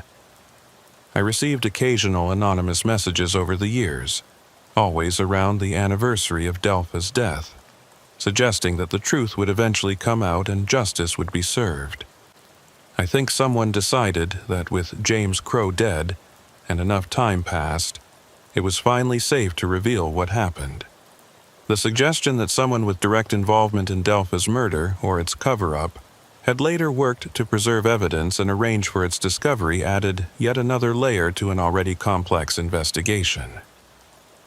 Mercer and Jackson discussed the possibility after Strand left, trying to identify who might fit that profile and what their motivations might have been. The most logical candidate was someone who had been relatively young in 1975 and had been pressured or coerced into participating in the conspiracy. Someone who had lived with guilt for decades and finally decided to seek redemption by ensuring the truth came to light. The careful preservation of evidence and the symbolic choice to place Delpha's body on land that had belonged to her father suggested someone who had known the family well and understood the significance of various locations and materials that had been arranged in the caravan. The identification of the person who had preserved and arranged Delpha Crow's evidence came from an unexpected source 3 days after Michael Strand's interview. Deputy Tate had been systematically working through employment records from Ochoa County during the 1970s, creating lists of people who had worked in positions that would have given them knowledge of or access to information about county construction projects and James Crow's activities. Among those names was Thomas Garrett, who had worked as a deputy under Sheriff Walter Briggs from 1973 to 1978 before leaving law enforcement and eventually becoming a rancher in the northern part of the county. Garrett was now 71 years old, still living on his ranch property, and according to public records had never married or had children. The profile suggested someone who might have withdrawn from normal social engagement, possibly carrying guilt or trauma from past experiences that had shaped his solitary lifestyle. Mercer decided to approach Garrett directly, rather than attempting surveillance or indirect investigation, gambling that if he was indeed the person who had preserved evidence about Delpha's murder, he might be ready to complete the process he had started by arranging for the caravan to be discovered. She drove to his ranch alone on a morning when autumn was beginning to assert itself across West Texas, the brutal summer heat finally giving way to temperatures that made outdoor work bearable and reminded people why anyone had ever chosen to settle in this harsh landscape. Garrett's property was modest compared to Vernon Hayes' operation, perhaps 800 acres of rough country that supported a small cattle herd and provided enough income to sustain a simple lifestyle. The ranch house was a single-story structure that had been well maintained, but showed no signs of decoration or personal touches, the home of someone who valued function over comfort and solitude over company. Garrett was working in a corral when Mercer arrived, mending a section of fence that had been damaged by cattle pushing against weak posts. He looked up at the sound of her vehicle, his weathered face showing no surprise at her arrival, as if he had been expecting this visit and was almost relieved that it had finally come. "Sheriff Mercer," he said without preamble as she approached. his voice carrying the rough texture of someone who spent more time talking to animals than people. "I figured you'd get around to me eventually, once you started tracing who knew what back in the 70s. Guess I should have just come to you after Vernon found that caravan, but old habits of staying quiet die hard even when you want them to end." The admission confirmed Mercer's suspicions before she had even asked a question, and she felt a complex mixture of satisfaction at the breakthrough and sadness at the cost this man had clearly paid for his role in events from 4 decades ago. They sat on Garrett's porch in weathered chairs that looked out over the empty landscape, the kind of vista that encouraged honesty, because it reminded people how small and temporary they were against the permanence of geology and sky. Garrett didn't wait for Mercer to begin her questions, instead launching into a confession that had apparently been building for years and now spilled out with the relief of someone finally unburdening themselves of weight they had carried too long. "I was 26 years old in 1975, new to the sheriff's department, and eager to prove myself to Sheriff Briggs and the other senior deputies. When Briggs told me that James Crow's daughter was causing problems by threatening to report fraud that would damage the county and cost good people their jobs, I believed him. I believed we were protecting the community by keeping Delpha quiet. I didn't know they meant to kill her until it was already done." According to Garrett's account, Sheriff Briggs had recruited him to help with what was described as convincing Delpha Crow to drop her investigation into her father's business practices, suggesting it would be a simple conversation that would resolve the situation without anyone getting hurt. Briggs and James Crow took me to a location out in the desert, one of Crow's old construction trailers that he used as a field office during remote projects. When we got there, Delpha was already inside, tied to a chair. Briggs told me she had been uncooperative and needed to understand the seriousness of interfering with county business. I was told to stand guard outside while they talked to her. Garrett's voice cracked with emotion that had clearly never diminished despite 4 decades of distance from the events. I heard her screaming, heard the sounds of violence, and I just stood there doing nothing because I was afraid and confused and didn't understand what was really happening until it was over. When Briggs and James Crow finally emerged from the trailer, they had informed Garrett that Delpha was dead and that he was now complicit in her murder, whether he had intended to be or not. They had given him a choice: help dispose of the body and keep silent about what had happened, or be framed as the person who had killed her, while the real perpetrators used their positions and influence to ensure he was convicted and executed. "I made the wrong choice," Garrett said, his hands trembling as he stared out at the horizon. "I helped them wrap her body and hide it in a storage building on the Crow property, and then I spent the next 44 years living with what I had done. Every day, I thought about Delpha, about how she had been trying to do the right thing and I had been part of silencing her forever. I tried to make amends in small ways, sending information to Michael Strand to let him know he wasn't alone in knowing the truth, keeping copies of evidence that Briggs had ordered me to destroy, waiting for the day when enough time had passed and enough people had died that I could finally reveal what happened. The decision to preserve Delpha's body and the evidence about her father's fraud had been Garrett's attempt at redemption, a way to ensure that even if he never found the courage to come forward directly, the truth would eventually be known. I moved her body to the caravan about 5 years ago after James Crow died, and I felt like the most dangerous person involved was gone. I drove onto Vernon's property at night, knowing the land well enough from when it belonged to the Crows, and I arranged everything the way I hoped would tell the story of what had happened and why. I kept hoping someone would find it before I died, because I couldn't stand the thought of Delpha staying hidden forever, of no one ever knowing what she had tried to do and what it cost her. Garrett looked directly at Mercer for the first time since beginning his confession. "I'm ready to face whatever consequences come from what I did. I know I was a coward then, and I've been a coward for 44 years. But maybe there's still time to do the right thing, even if it's decades too late." Mercer listened to the entire confession in silence, recording every word while trying to process the moral complexity of a man who had been complicit in murder but had also worked in his own limited way to ensure justice was eventually possible. The law was clear about Garrett's criminal liability for his participation in Delpha's death and the subsequent cover-up.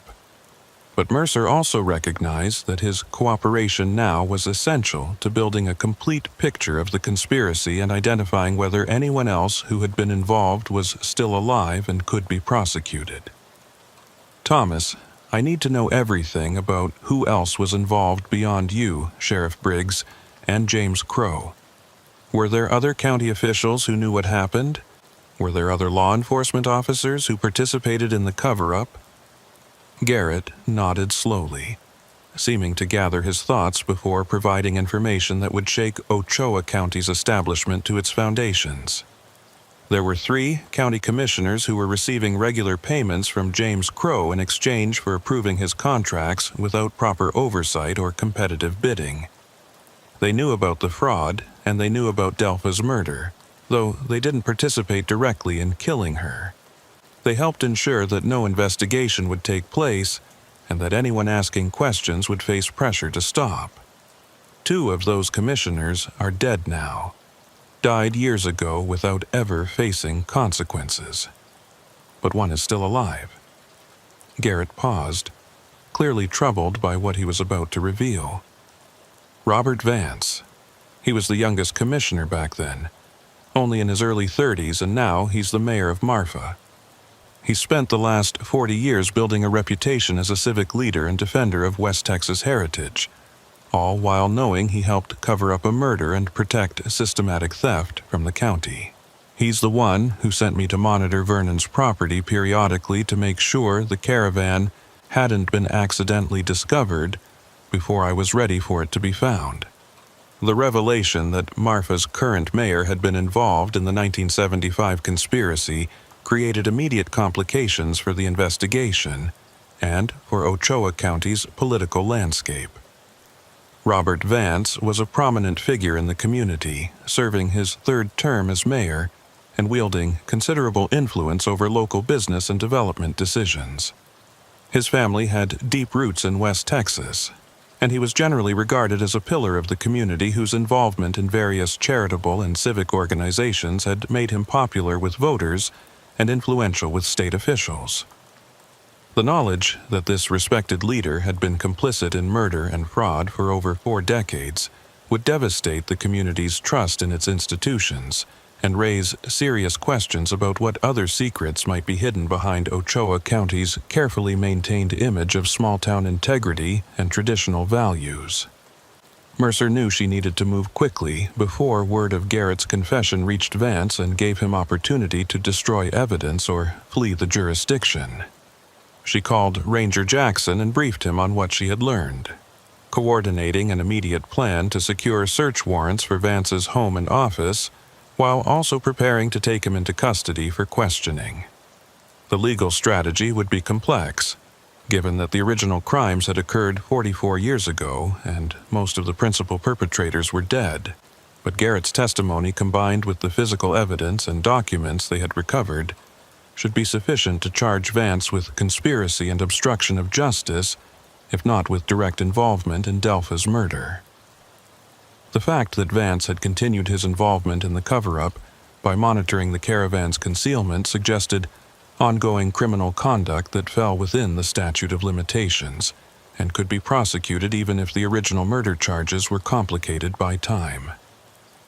That evening, as Mercer and Jackson prepared to execute search warrants and arrest Robert Vance, a final piece of the puzzle fell into place that explained the timing of why the evidence had been revealed now rather than years earlier.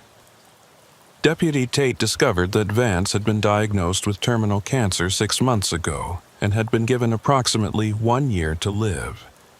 The diagnosis appeared to have triggered some change in Garrett's calculations about when it was safe to allow the caravan to be discovered, knowing that Vance would not live long enough to pose a physical threat to anyone who came forward with the information about the conspiracy. The timing suggested careful planning and patience on Garrett's part, waiting for natural causes to remove the last dangerous player before revealing secrets that had been buried for decades.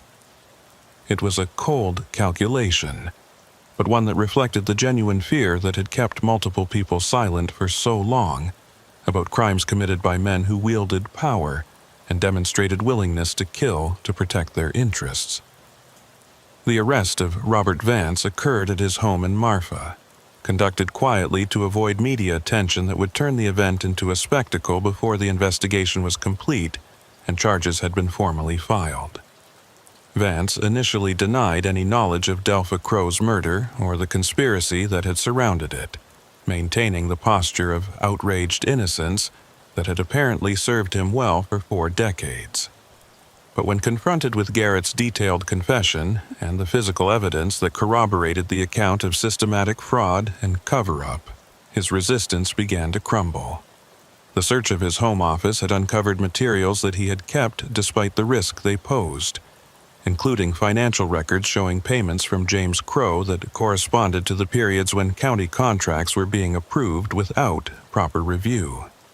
Vance had apparently been unable to completely destroy evidence of his participation in the conspiracy, either out of some vestige of conscience or because he recognized that the evidence might serve as leverage or insurance if other members of the conspiracy ever threatened him.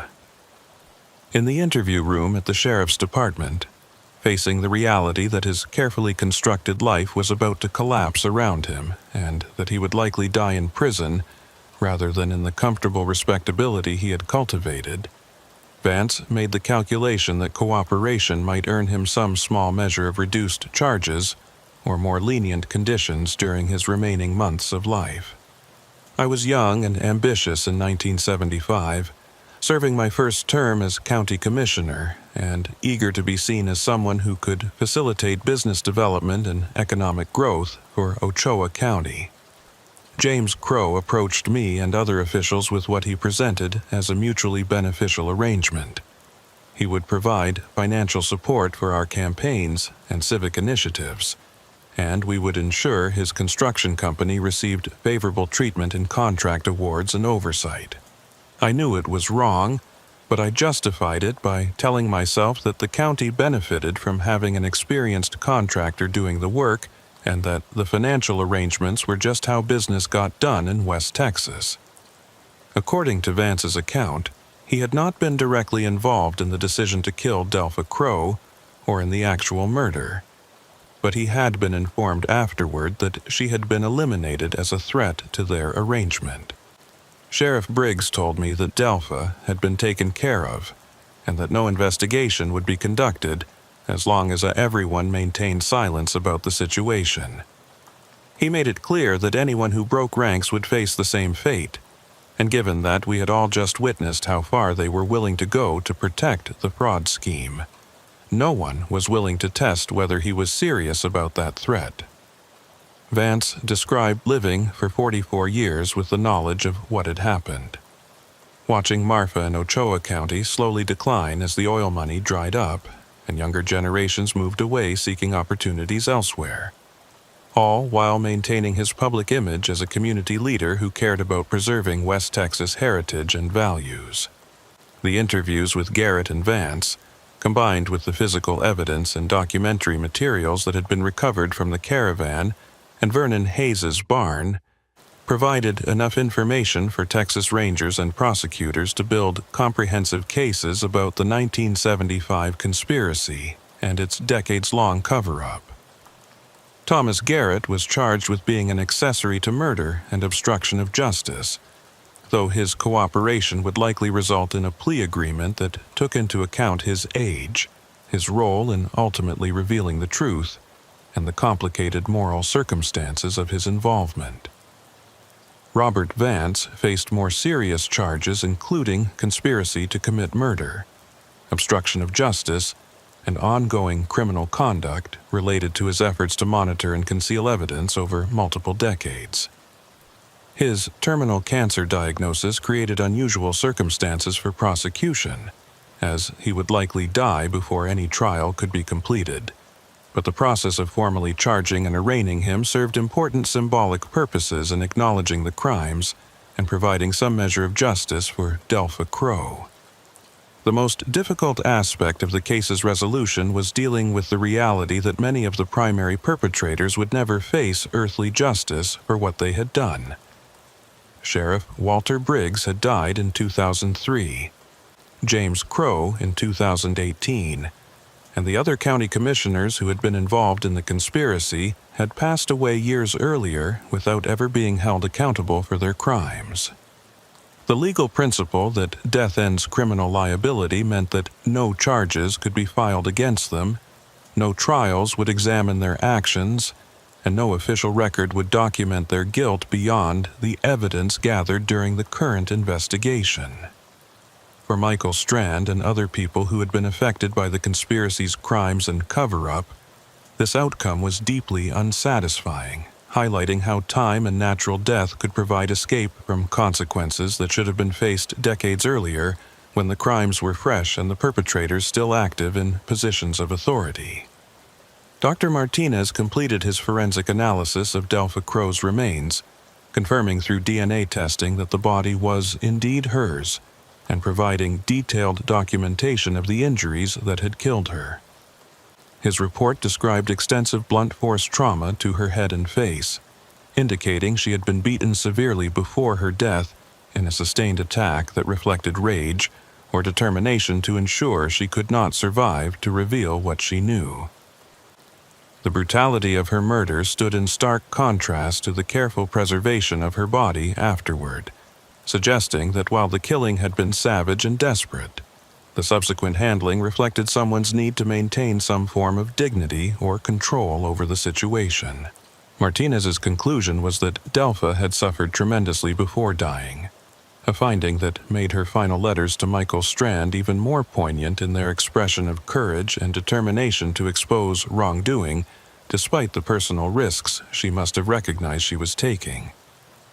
The public revelation of the case created shockwaves throughout Ochoa County and West Texas, generating media coverage that focused on the decades-long conspiracy, the failure of institutions that should have protected citizens and investigated crimes, and the disturbing ease with which powerful men had been able to murder someone who threatened their financial interests. The story resonated beyond West Texas because it touched on themes that were relevant across rural America. The vulnerability of individuals who challenge corrupt power structures, the ways that small communities can become complicit in silence about crimes everyone knows occurred, but no one will formally acknowledge, and the difficulty of achieving justice when perpetrators have time and resources to cover their tracks and intimidate potential witnesses.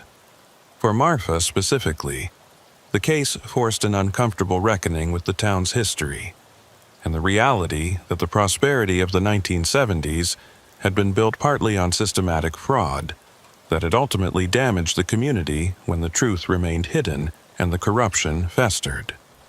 Vernon Hayes took the discovery and investigation with the stoic acceptance that characterized many West Texas ranchers who had learned that life rarely unfolded according to plans or preferences. The fact that his property had been used to conceal evidence of a decades-old murder was disturbing, but he recognized that he had played an essential role in finally bringing the truth to light by reporting what he had found rather than ignoring it or handling it privately. "Sheriff, I guess my grandfather was right about this land having bad memories," Vernon said during one of Mercer's final visits to brief him on the case's resolution. "But maybe now that the truth is out and Delpha can be properly laid to rest, those memories can finally be put behind us and this section of the ranch can just be land again instead of a tomb." Mercer appreciated the sentiment, even as she recognized that land retained memories in ways that transcended human preference, and the area where the caravan had sat would likely always carry associations with what had been discovered there. For Mercer personally, the case represented both a successful investigation and a troubling window into the history of the institution she served. The reality that a previous sheriff had been directly involved in murder and cover-up, using his authority to prevent investigation and intimidate witnesses, cast a shadow over the Ochoa County Sheriff's Department that would take years to fully dispel. She made a commitment to review other cold cases from the Briggs era, looking for patterns that might indicate other crimes had been covered up or investigations had been deliberately sabotaged to protect powerful interests. The work would be difficult and might uncover truths that some community members would prefer to remain buried, but Mercer believed that the integrity of law enforcement in Ochoa County required honest accounting of past failures, even when that accounting was painful and embarrassing. Michael Strand attended Delpha Crow's memorial service, held in Marfa 6 months after her remains were discovered, and after all the investigations and legal proceedings had advanced to points where her body could be released for burial. The service was small, attended by people who remembered her from before her death and others who had been affected by learning her story and wanted to pay respects to someone whose courage had ultimately been vindicated, even though it came decades too late to save her life. Strand spoke briefly during the service, describing Delpha as someone who had believed in doing what was right regardless of personal cost, someone who had seen corruption and injustice and refused to look away even when looking away would have been safer and easier. She deserved better than what this county gave her in 1975, Strand said, his voice steady despite visible emotion. She deserved protection and justice and the right to live her life. Instead, she got betrayal and violence and 44 years of being hidden away as if she had never existed.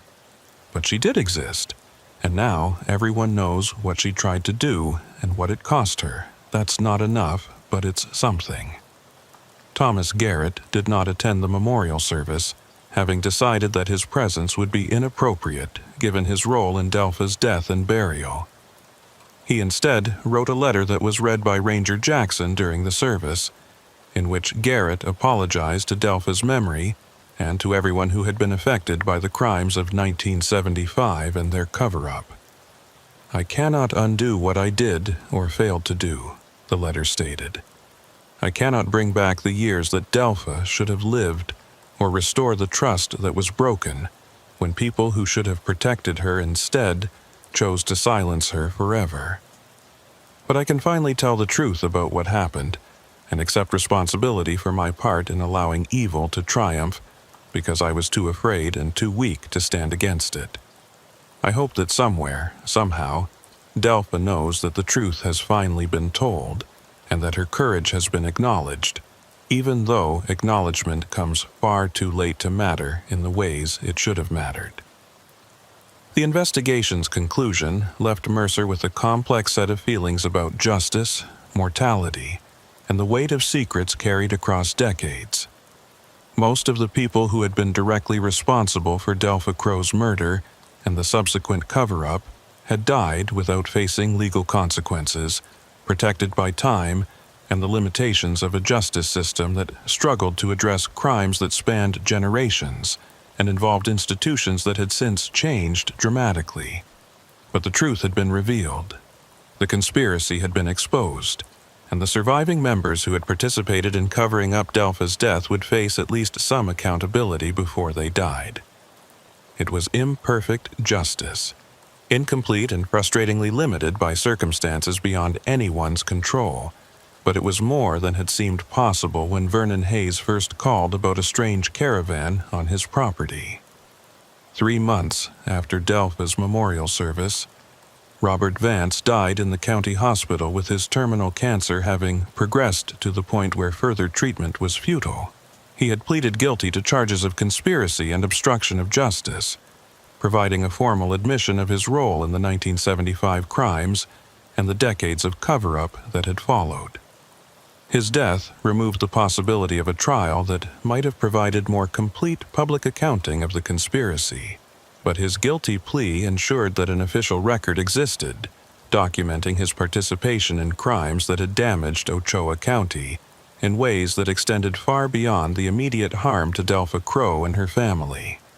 Thomas Garrett's case proceeded through the legal system more slowly, with prosecutors ultimately accepting a plea agreement that acknowledged his cooperation and his role in ultimately revealing the truth, while also holding him accountable for his participation in concealing a murder for 44 years. Mercer continued serving as sheriff of Ochoa County, her reputation enhanced by the successful investigation, but her perspective on law enforcement fundamentally altered by what she had learned about how institutions could be corrupted and how easily truth could be suppressed when powerful people decided their interests outweighed justice. She implemented new protocols for case documentation and evidence preservation, ensuring that future investigations would be harder to conceal or manipulate. And she worked with community leaders to rebuild trust in county government after the revelations about corruption that had extended from the 1970s into the present day. The work was difficult and progress was slow, but Mercer believed it was essential if Ochoa County was going to move beyond its troubled history and create a future where citizens could trust that their institutions served justice rather than protecting the powerful. On quiet evenings when she drove home from the sheriff's department, Mercer often found herself thinking about Delpha Crow and the courage it must have taken to stand against her own father and the network of officials who had been profiting from his fraud. Delpha had been only 23 years old when she died, younger than some of Mercer's deputies, with her entire life ahead of her and every reason to look the other way from crimes that didn't directly affect her. But she had chosen to act on what she believed was right, and that choice had cost her everything. The tragedy was that it had taken 44 years for anyone else to show similar courage, for anyone to decide that revealing the truth was worth the risks and complications that would follow. Mercer wondered how many other secrets were buried in West Texas soil, how many other stories of injustice and corruption lay waiting to be discovered by people who stumbled across evidence in abandoned caravans or locked barns or anywhere else that victims or guilty parties had hidden truth waiting for the right moment to emerge. The caravan itself was eventually destroyed after serving as evidence in the legal proceedings, cut apart and recycled rather than being allowed to become a macabre tourist attraction or memorial to violence. Vernon Hayes's ranch returned to its normal operations, the southeast section where the caravan had sat becoming just another part of the landscape, rather than a crime scene marked by yellow tape and official vehicles. But the land remembered, as land always does in West Texas, where geology operates on timescales that make human dramas seem like brief disturbances in patterns that stretch back millions of years.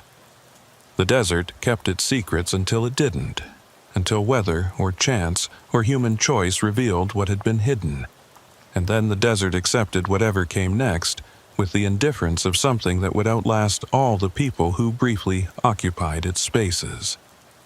Sheriff Cass Mercer learned to live with the knowledge that justice was often incomplete, that truth revealed decades late provided cold comfort to people who had been wronged when the crimes were fresh, and that institutions meant to protect citizens could become instruments of oppression when the wrong people held power, and good people chose silence over courage.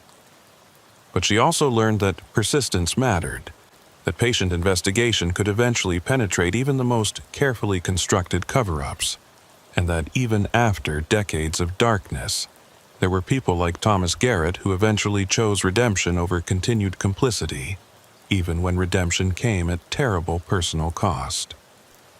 The case of Delpha Crow would remain in Mercer's mind for the rest of her career, a reminder of why the work of law enforcement mattered, and why silence in the face of injustice was never neutral, but always a choice with consequences that rippled across generations. Years later, long after the headlines had faded and Ochoa County had moved on to other concerns, Mercer would sometimes drive out past Vernon Hayes' ranch toward the area where the caravan had been discovered. She would stand in that shallow depression looking out at the endless West Texas landscape, thinking about a young woman who had tried to do the right thing and had been murdered for that choice, and about all the people who had known what happened and chosen to remain silent until silence became impossible. The desert wind moved through creosote bushes the same way it had for thousands of years, indifferent to human drama but somehow carrying whispers of all the stories that had unfolded across this hard country. And somewhere in that wind, Mercer liked to imagine, was acknowledgement that Delpha Crow's courage had mattered, that truth had eventually triumphed over concealment, and that justice, however delayed and incomplete, had finally been served in the empty spaces where secrets had been buried beneath layers of sand and silence. Sheriff Hoyt Laramie had always understood that East Texas forests could swallow a man whole without leaving a trace, the dense canopy of pine and hardwood creating a twilight world where landmarks disappeared within yards and sounds echoed strangely through undergrowth thick enough to hide anything from casual observation. After 19 years serving Sabine County, a territory of deep woods and winding creeks where logging roads penetrated areas that hadn't seen human habitation since the Depression era, he thought he understood the particular dangers that came with operating in country, where cell phone coverage was non-existent, and the nearest help might be hours away even if someone knew exactly where to look. The searches he had coordinated over the years were etched into his memory with the clarity that came from cases where minutes mattered, and geography worked against every attempt to find people before exposure or injury claimed them permanently. Lost hikers who wandered off marked trails and couldn't find their way back to roads that all looked identical in forests that stretched for miles in every direction. Hunters who suffered accidents while working alone in remote stands and lay injured where no one would think to search. The occasional domestic situation that turned violent and ended with someone fleeing into woods that provided temporary sanctuary but eventually became a trap for people unprepared for the challenge of surviving without supplies or knowledge of the terrain.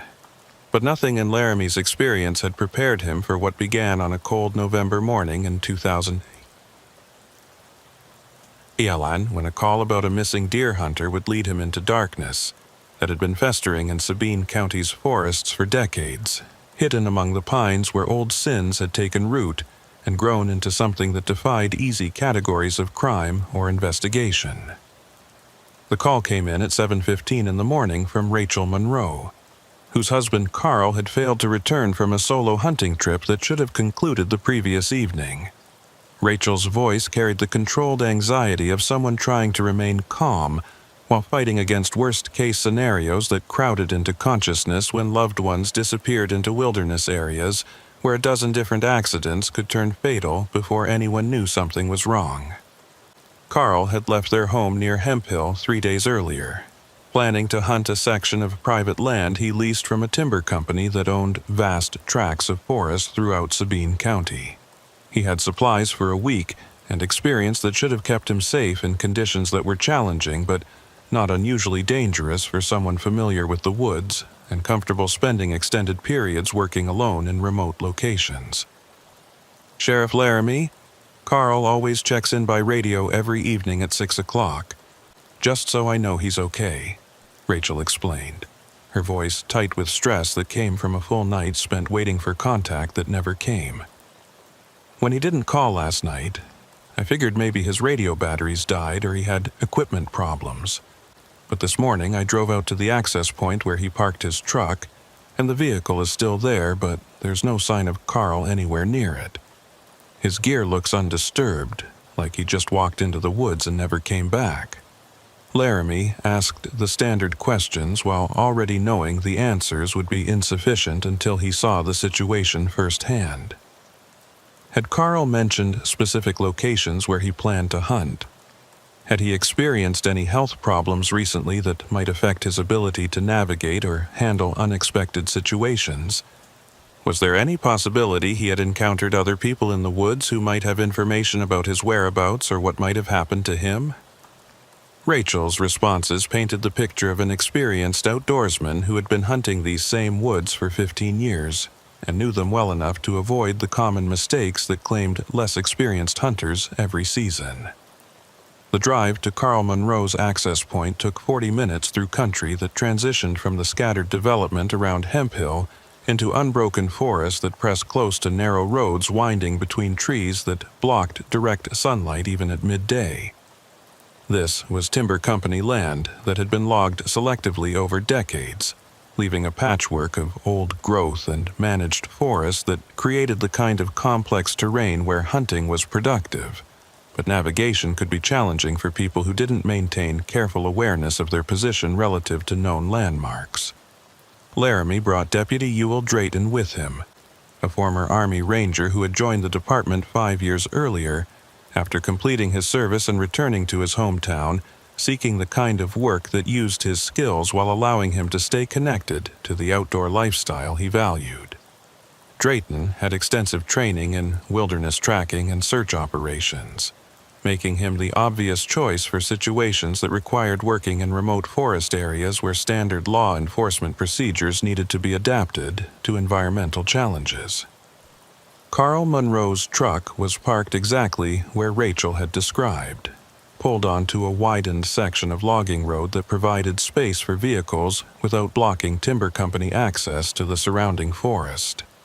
The truck bed contained typical hunting supplies: coolers for storing game meat, ropes and pulleys for field dressing deer, and basic camping equipment that Carl apparently preferred to leave at his vehicle rather than carrying into his hunting areas. More concerning was what they found inside the truck cab.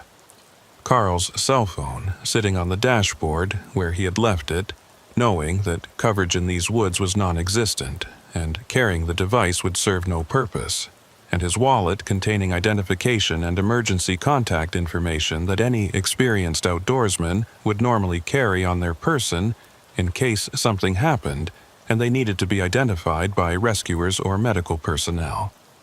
The presence of these items suggested Carl had left them deliberately rather than forgetting them, but the reasoning behind that decision wasn't immediately clear. "Sheriff, look at this," Drayton called from where he was examining the area around the truck. "There's a clear trail heading into the woods, boot prints in the soft ground showing Carl walked in this direction, but there's something odd about the pattern." Laramie joined him to study the tracks, noting immediately what had caught Drayton's attention. The footprints showed Carl had walked into the forest with normal stride and spacing, but approximately 50 yards from the truck, the pattern changed. The prints became closer together and showed signs of hesitation, with several places where Carl had apparently stopped and shifted his weight as if observing something or considering his next move. More troubling were additional prints that appeared alongside Carl's tracks, boot impressions that were slightly larger and showed a different tread pattern than the hunting boots Carl had been wearing. Someone else had been in this area recently, and based on the way the tracks overlapped, that person had either been following Carl or had walked the same path shortly after him. "Ewell, can you tell how fresh these other tracks are?" Laramie asked, feeling the familiar tightness in his chest that came with searches that started revealing unexpected complications. Drayton knelt to examine the prints more closely, using techniques Laramie had seen him employ on previous searches where reading sign was crucial to understanding what had happened in remote locations. No more than 3 or 4 days old based on how the edges have weathered and leaf debris has settled into the impressions. Whoever made these tracks was out here during the same time period Carl was hunting. Could be another hunter working nearby, or could be someone who had reason to follow Carl specifically. The possibility that Carl Munro's disappearance involved another person rather than simple accident or misadventure changed the nature of the search and required different approaches to investigating what might have happened. They followed the tracks deeper into the forest, moving slowly to avoid disturbing evidence while also maintaining awareness of their surroundings in country where visibility dropped to yards once you left the logging roads and entered the dense undergrowth that characterized these East Texas woods. The trail led generally northeast, following a route that took advantage of natural openings in the vegetation and avoided the thickest tangles of brush that would have slowed progress and made noise that might spook game animals. Carl had clearly been moving with purpose toward a specific destination rather than wandering randomly through the forest, suggesting he knew where he was going and had probably hunted this area before during previous trips. The presence of the second set of tracks maintaining parallel course added an element of surveillance or pursuit that made Laramie increasingly uneasy about what they might find when they located Carl or discovered why he had failed to return to his truck. After approximately half a mile, the tracks led to a small clearing where the forest canopy opened enough to allow sunlight to reach the ground and create the kind of edge habitat that attracted deer and other game animals. The clearing showed clear signs of having been used as a hunting location. A portable tree stand had been secured to a large pine on the clearing's edge, providing elevated position for observing game movements without being easily detected by animals approaching through the surrounding forest. Empty water bottles and energy bar wrappers near the base of the tree indicated Carl had spent considerable time in this location, probably waiting for deer to appear during the dawn and dusk periods when they were most active. But Carl himself was not present, and the tree stand sat empty despite being positioned for optimal hunting success. More disturbing was what they found when Drayton climbed up to examine the stand itself. Carl's rifle was still secured in the weapon rest, unfired and with a full magazine, suggesting he had not been spooked by game or forced to abandon the position because of immediate danger. "Sheriff, this doesn't make sense," Drayton called down from the stand. "Why would Carl leave his rifle behind? That's not something any hunter would do voluntarily, especially not in remote country where the weapon serves as both tool and protection." Laramie agreed, feeling pieces of a disturbing pattern beginning to emerge from evidence that suggested Carl Monroe had not simply gotten lost or suffered an accident that prevented his return. The abandoned rifle, the wallet and phone left at the truck, the presence of another person's tracks following his trail, all of it pointed toward something more complex and troubling than a straightforward search and rescue operation. They needed to expand their search of the area and look for additional signs of what had happened after Carl left the tree stand, whether by choice or under circumstances that forced him to abandon his position and his primary hunting weapon. Deputy Drayton discovered the next piece of evidence approximately 100 yards beyond the clearing, partially concealed beneath a layer of fallen leaves that had accumulated in a shallow depression. It was Carl's hunting vest, the fluorescent orange garment that Texas law required hunters to wear for visibility and safety. The vest had been deliberately buried under the leaves rather than simply dropped or lost, suggesting someone had tried to conceal it and hide evidence of Carl's presence in this area. More concerning were the dark stains on the vest's fabric, discoloration that looked like blood even after exposure to weather and moisture from the forest floor.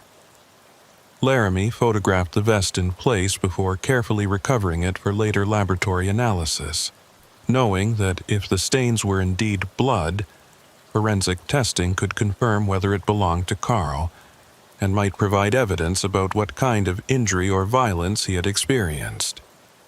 "Ewell, we need to treat this as a potential crime scene," Laramie said, making the decision to shift from search and rescue operation to criminal investigation based on evidence that was becoming increasingly difficult to explain through innocent scenarios. "I want you to mark this location with GPS coordinates and establish a perimeter. I'm going to call for additional personnel and tracking dogs. If Carl was injured or forced to move through these woods against his will, the dogs might be able to follow his scent trail to wherever he ended up." Drayton nodded and immediately began the work of securing the scene, while Laramie moved back toward an area where his radio might have enough signal strength to reach the department dispatcher and request the resources needed for an expanded search operation.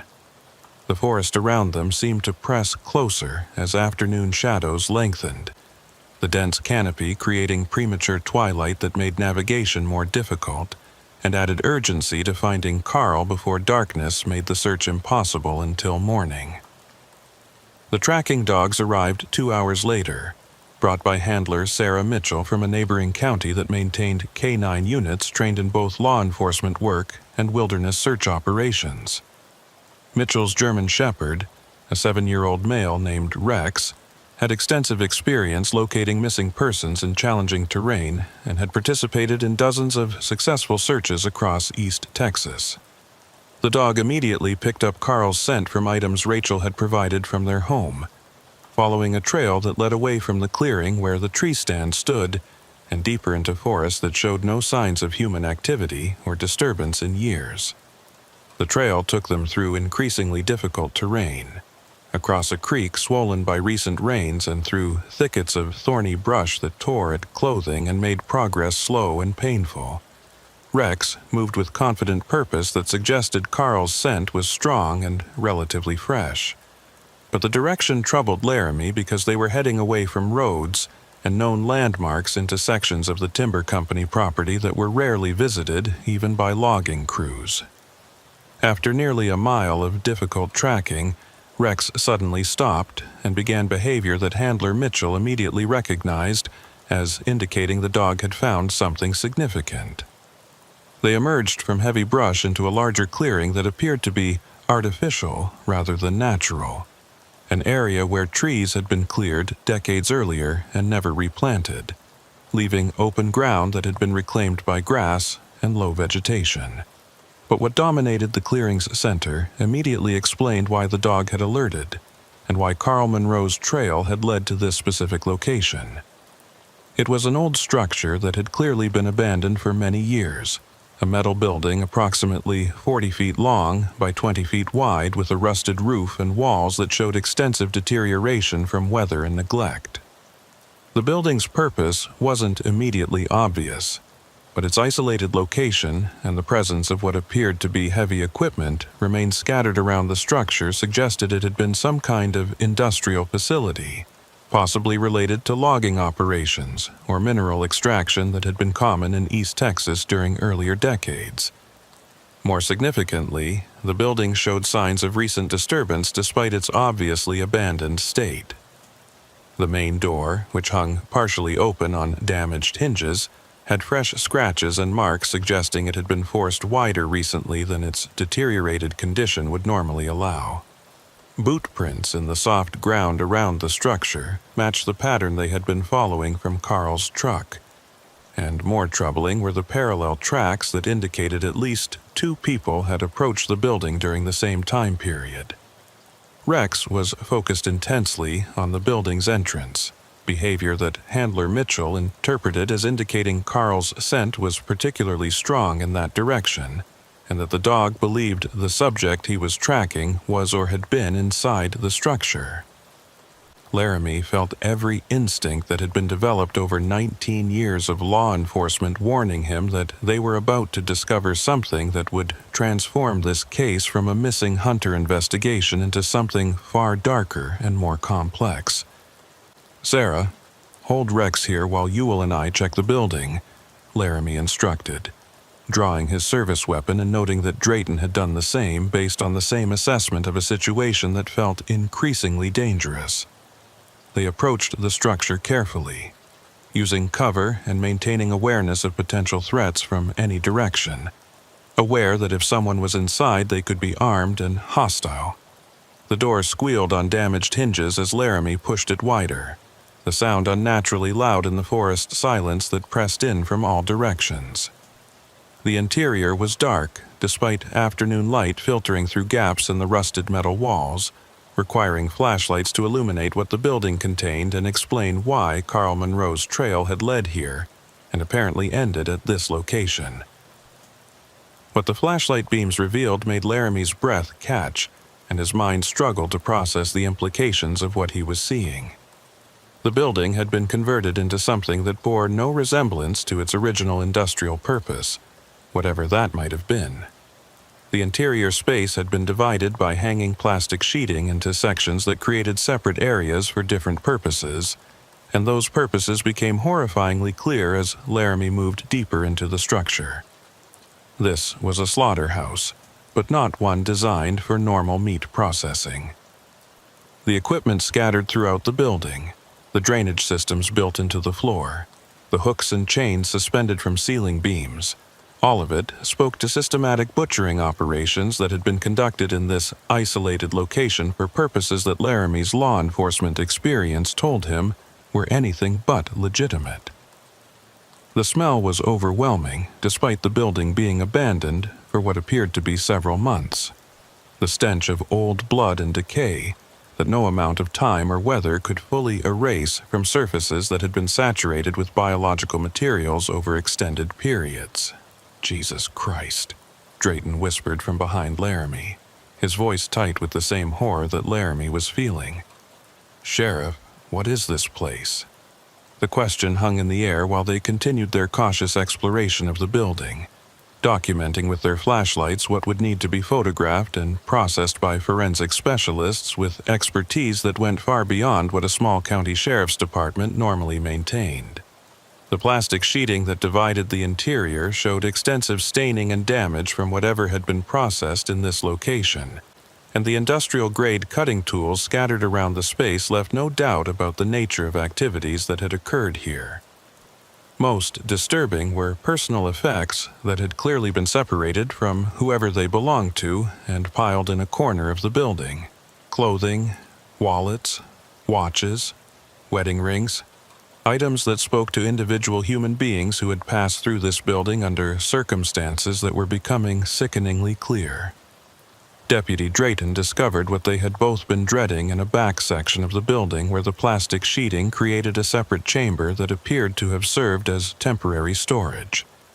Human remains, partially decomposed and showing clear signs of having been systematically dismembered using the industrial equipment they had seen throughout the facility. The remains were too degraded to allow immediate identification, but their presence confirmed that they were no longer investigating a missing person case. They were investigating a killing site that had apparently been used for multiple murders over an extended period, and Carl Monroe's trail leading here suggested he had either stumbled upon this location accidentally or had been deliberately led here by someone who knew about the site and its dark history.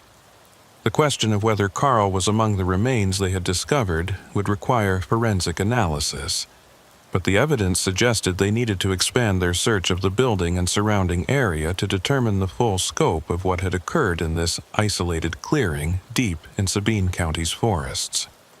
Sheriff Hoyt Laramie had always understood that East Texas forests could swallow a man whole without leaving a trace, the dense canopy of pine and hardwood creating a twilight world where landmarks disappeared within yards and sounds echoed strangely through undergrowth thick enough to hide anything from casual observation. After 19 years serving Sabine County, a territory of deep woods and winding creeks where logging roads penetrated areas that hadn't seen human habitation since the Depression era, he thought he understood the particular dangers that came with operating in country where cell phone coverage was non-existent, and the nearest help might be hours away, even if someone knew exactly where to look. The searches he had coordinated over the years were etched into his memory with the clarity that came from cases where minutes mattered, and geography worked against every attempt to find people before exposure or injury claimed them permanently. Lost hikers who wandered off marked trails and couldn't find their way back to roads that all looked identical in forests that stretched for miles in every direction. Hunters who suffered accidents while working alone in remote stands and lay injured where no one would think to search. The occasional domestic situation that turned violent and ended with someone fleeing into woods that provided temporary sanctuary but eventually became a trap for people unprepared for the challenge of surviving without supplies or knowledge of the terrain. But nothing in Laramie's experience had prepared him for what began on a cold November morning in 2018, when a call about a missing deer hunter would lead him into darkness that had been festering in Sabine County's forests for decades, hidden among the pines where old sins had taken root and grown into something that defied easy categories of crime or investigation. The call came in at 7:15 in the morning from Rachel Monroe, whose husband Carl had failed to return from a solo hunting trip that should have concluded the previous evening. Rachel's voice carried the controlled anxiety of someone trying to remain calm while fighting against worst-case scenarios that crowded into consciousness when loved ones disappeared into wilderness areas where a dozen different accidents could turn fatal before anyone knew something was wrong. Carl had left their home near Hemphill 3 days earlier, planning to hunt a section of private land he leased from a timber company that owned vast tracts of forest throughout Sabine County. He had supplies for a week and experience that should have kept him safe in conditions that were challenging but not unusually dangerous for someone familiar with the woods and comfortable spending extended periods working alone in remote locations. Sheriff Laramie, Carl always checks in by radio every evening at 6 o'clock, just so I know he's okay, Rachel explained, her voice tight with stress that came from a full night spent waiting for contact that never came. When he didn't call last night, I figured maybe his radio batteries died or he had equipment problems. But this morning, I drove out to the access point where he parked his truck, and the vehicle is still there, but there's no sign of Carl anywhere near it. His gear looks undisturbed, like he just walked into the woods and never came back. Laramie asked the standard questions while already knowing the answers would be insufficient until he saw the situation firsthand. Had Carl mentioned specific locations where he planned to hunt? Had he experienced any health problems recently that might affect his ability to navigate or handle unexpected situations? Was there any possibility he had encountered other people in the woods who might have information about his whereabouts or what might have happened to him? Rachel's responses painted the picture of an experienced outdoorsman who had been hunting these same woods for 15 years and knew them well enough to avoid the common mistakes that claimed less experienced hunters every season. The drive to Carl Monroe's access point took 40 minutes through country that transitioned from the scattered development around Hemphill into unbroken forest that pressed close to narrow roads winding between trees that blocked direct sunlight even at midday. This was timber company land that had been logged selectively over decades, leaving a patchwork of old growth and managed forest that created the kind of complex terrain where hunting was productive, but navigation could be challenging for people who didn't maintain careful awareness of their position relative to known landmarks. Laramie brought Deputy Ewell Drayton with him, a former Army Ranger who had joined the department 5 years earlier after completing his service and returning to his hometown, seeking the kind of work that used his skills while allowing him to stay connected to the outdoor lifestyle he valued. Drayton had extensive training in wilderness tracking and search operations, making him the obvious choice for situations that required working in remote forest areas where standard law enforcement procedures needed to be adapted to environmental challenges. Carl Monroe's truck was parked exactly where Rachel had described, pulled onto a widened section of logging road that provided space for vehicles without blocking timber company access to the surrounding forest. The truck bed contained typical hunting supplies: coolers for storing game meat, ropes and pulleys for field dressing deer, and basic camping equipment that Carl apparently preferred to leave at his vehicle rather than carrying into his hunting areas. More concerning was what they found inside the truck cab: Carl's cell phone sitting on the dashboard where he had left it, knowing that coverage in these woods was non-existent and carrying the device would serve no purpose, and his wallet containing identification and emergency contact information that any experienced outdoorsman would normally carry on their person in case something happened and they needed to be identified by rescuers or medical personnel. The presence of these items suggested Carl had left them deliberately rather than forgetting them, but the reasoning behind that decision wasn't immediately clear. "Sheriff, look at this," Drayton called from where he was examining the area around the truck. There's a clear trail heading into the woods, boot prints in the soft ground showing Carl walked in this direction. But there's something odd about the pattern. Laramie joined him to study the tracks, noting immediately what had caught Drayton's attention. The footprints showed Carl had walked into the forest with normal stride and spacing, but approximately 50 yards from the truck, the pattern changed. The prints became closer together and showed signs of hesitation, with several places where Carl had apparently stopped and shifted his weight as if observing something or considering his next move. More troubling were additional prints that appeared alongside Carl's tracks, boot impressions that were slightly larger and showed a different tread pattern than the hunting boots Carl had been wearing. Someone else had been in this area recently, and based on the way the tracks overlapped, that person had either been following Carl or had walked the same path shortly after him. "Ewell, can you tell how fresh these other tracks are?" Laramie asked, feeling the familiar tightness in his chest that came with searches that started revealing unexpected complications. Drayton knelt to examine the prints more closely, using techniques Laramie had seen him employ on previous searches where reading sign was crucial to understanding what had happened in remote locations. No more than 3 or 4 days old based on how the edges have weathered and leaf debris has settled into the impressions. Whoever made these tracks was out here during the same time period Carl was hunting. Could be another hunter working nearby, or could be someone who had reason to follow Carl specifically. The possibility that Carl Monroe's disappearance involved another person rather than simple accident or misadventure changed the nature of the search and required different approaches to investigating what might have happened.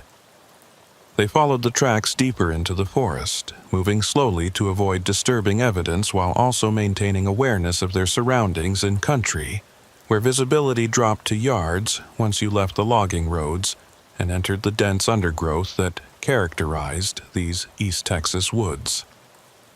The trail led generally northeast, following a route that took advantage of natural openings in the vegetation and avoided the thickest tangles of brush that would have slowed progress and made noise that might spook game animals.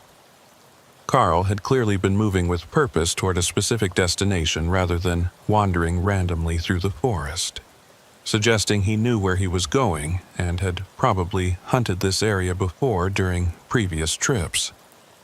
The presence of the second set of tracks maintaining parallel course added an element of surveillance or pursuit that made Laramie increasingly uneasy about what they might find when they located Carl or discovered why he had failed to return to his truck.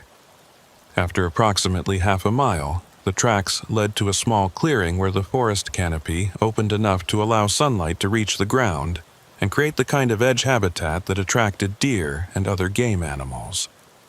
The clearing showed clear signs of having been used as a hunting location. A portable tree stand had been secured to a large pine on the clearing's edge, providing elevated position for observing game movements without being easily detected by animals approaching through the surrounding forest. Empty water bottles and energy bar wrappers near the base of the tree indicated Carl had spent considerable time in this location, probably waiting for deer to appear during the dawn and dusk periods when they were most active. But Carl himself was not present, and the tree stand sat empty despite being positioned for optimal hunting success. More disturbing was what they found when Drayton climbed up to examine the stand itself. Carl's rifle was still secured in the weapon rest, unfired and with a full magazine, suggesting he had not been spooked by game or forced to abandon the position because of immediate danger. "Sheriff, this doesn't make sense," Drayton called down from the stand. Why would Carl leave his rifle behind? That's not something any hunter would do voluntarily, especially not in remote country where the weapon serves as both tool and protection. Laramie agreed, feeling pieces of a disturbing pattern beginning to emerge from evidence that suggested Carl Monroe had not simply gotten lost or suffered an accident that prevented his return. The abandoned rifle, the wallet and phone left at the truck, the presence of another person's tracks following his trail, all of it pointed towards something more complex and troubling than a straightforward search and rescue operation. They needed to expand their search of the area and look for additional signs of what had happened after Carl left the tree stand, whether by choice or under circumstances that forced him to abandon his position and his primary hunting weapon. Deputy Drayton discovered the next piece of evidence approximately 100 yards beyond the clearing, partially concealed beneath a layer of fallen leaves that had accumulated in a shallow depression. It was Carl's hunting vest, the fluorescent orange garment that Texas law required hunters to wear for visibility and safety. The vest had been deliberately buried under the leaves rather than simply dropped or lost, suggesting someone had tried to conceal it and hide evidence of Carl's presence in this area. More concerning were the dark stains on the vest's fabric, discoloration that looked like blood even after exposure to weather and moisture from the forest floor.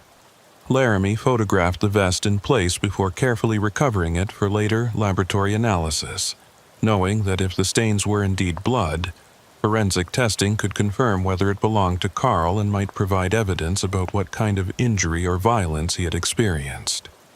"Ewell, we need to treat this as a potential crime scene," Laramie said, making the decision to shift from search and rescue operation to criminal investigation based on evidence that was becoming increasingly difficult to explain through innocent scenarios. "I want you to mark this location with GPS coordinates and establish a perimeter. I'm going to call for additional personnel and tracking dogs. If Carl was injured or forced to move through these woods against his will, the dogs might be able to follow his scent trail to wherever he ended up."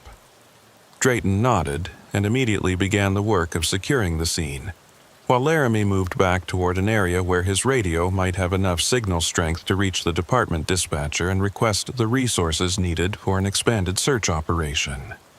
The forest around them seemed to press closer as afternoon shadows lengthened, the dense canopy creating premature twilight that made navigation more difficult and added urgency to finding Carl before darkness made the search impossible until morning.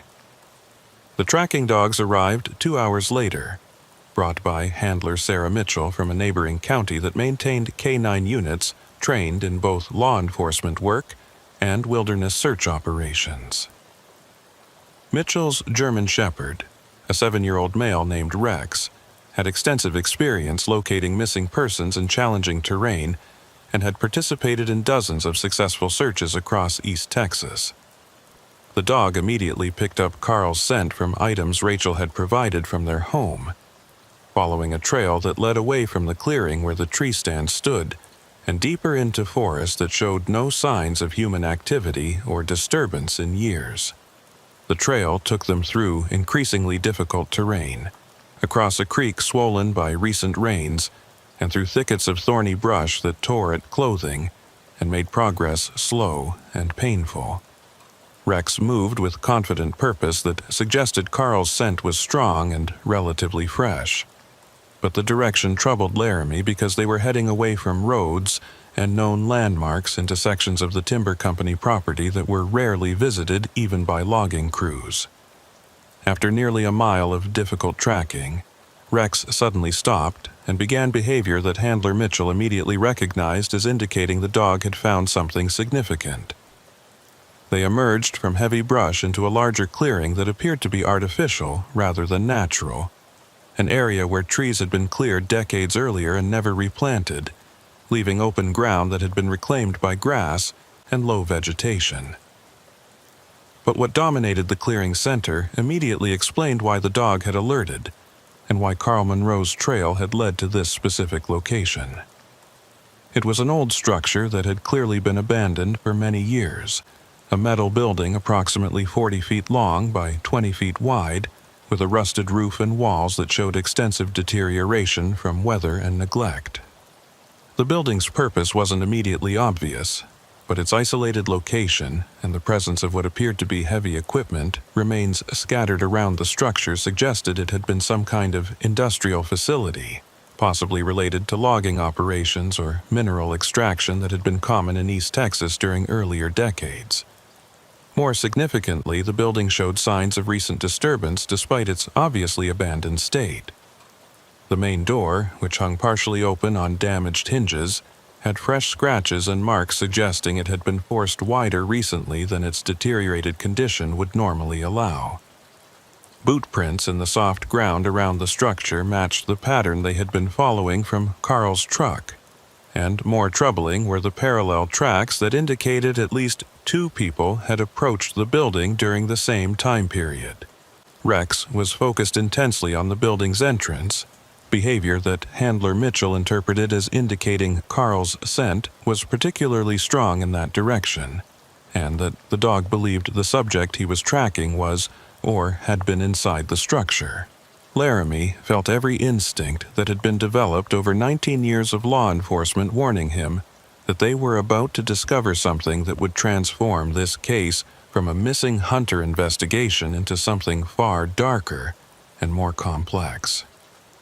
"Sarah, hold Rex here while Ewell and I check the building," Laramie instructed, drawing his service weapon and noting that Drayton had done the same based on the same assessment of a situation that felt increasingly dangerous. They approached the structure carefully, using cover and maintaining awareness of potential threats from any direction, aware that if someone was inside they could be armed and hostile.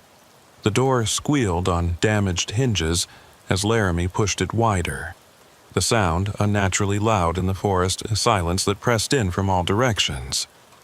The interior was dark, despite afternoon light filtering through gaps in the rusted metal walls, requiring flashlights to illuminate what the building contained and explain why Carl Monroe's trail had led here and apparently ended at this location. What the flashlight beams revealed made Laramie's breath catch, and his mind struggled to process the implications of what he was seeing. The building had been converted into something that bore no resemblance to its original industrial purpose, whatever that might have been. The interior space had been divided by hanging plastic sheeting into sections that created separate areas for different purposes, and those purposes became horrifyingly clear as Laramie moved deeper into the structure. This was a slaughterhouse, but not one designed for normal meat processing. The equipment scattered throughout the building, the drainage systems built into the floor, the hooks and chains suspended from ceiling beams, all of it spoke to systematic butchering operations that had been conducted in this isolated location for purposes that Laramie's law enforcement experience told him were anything but legitimate. The smell was overwhelming despite the building being abandoned for what appeared to be several months. The stench of old blood and decay that no amount of time or weather could fully erase from surfaces that had been saturated with biological materials over extended periods. "Jesus Christ," Drayton whispered from behind Laramie, his voice tight with the same horror that Laramie was feeling.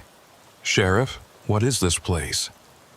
The question hung in the air while they continued their cautious exploration of the building, documenting with their flashlights what would need to be photographed and processed by forensic specialists with expertise that went far beyond what a small county sheriff's department normally maintained. The plastic sheeting that divided the interior showed extensive staining and damage from whatever had been processed in this location, and the industrial-grade cutting tools scattered around the space left no doubt about the nature of activities that had occurred here. Most disturbing were personal effects that had clearly been separated from whoever they belonged to and piled in a corner of the building. Clothing, wallets, watches, wedding rings, items that spoke to individual human beings who had passed through this building under circumstances that were becoming sickeningly clear. Deputy Drayton discovered what they had both been dreading in a back section of the building where the plastic sheeting created a separate chamber that appeared to have served as temporary storage. Human remains, partially decomposed, and showing clear signs of having been systematically dismembered using the industrial equipment they had seen throughout the facility. The remains were too degraded to allow immediate identification, but their presence confirmed that they were no longer investigating a missing person case. They were investigating a killing site that had apparently been used for multiple murders over an extended period, and Carl Monroe's trail leading here suggested he had either stumbled upon this location accidentally or had been deliberately led here by someone who knew about the site and its dark history.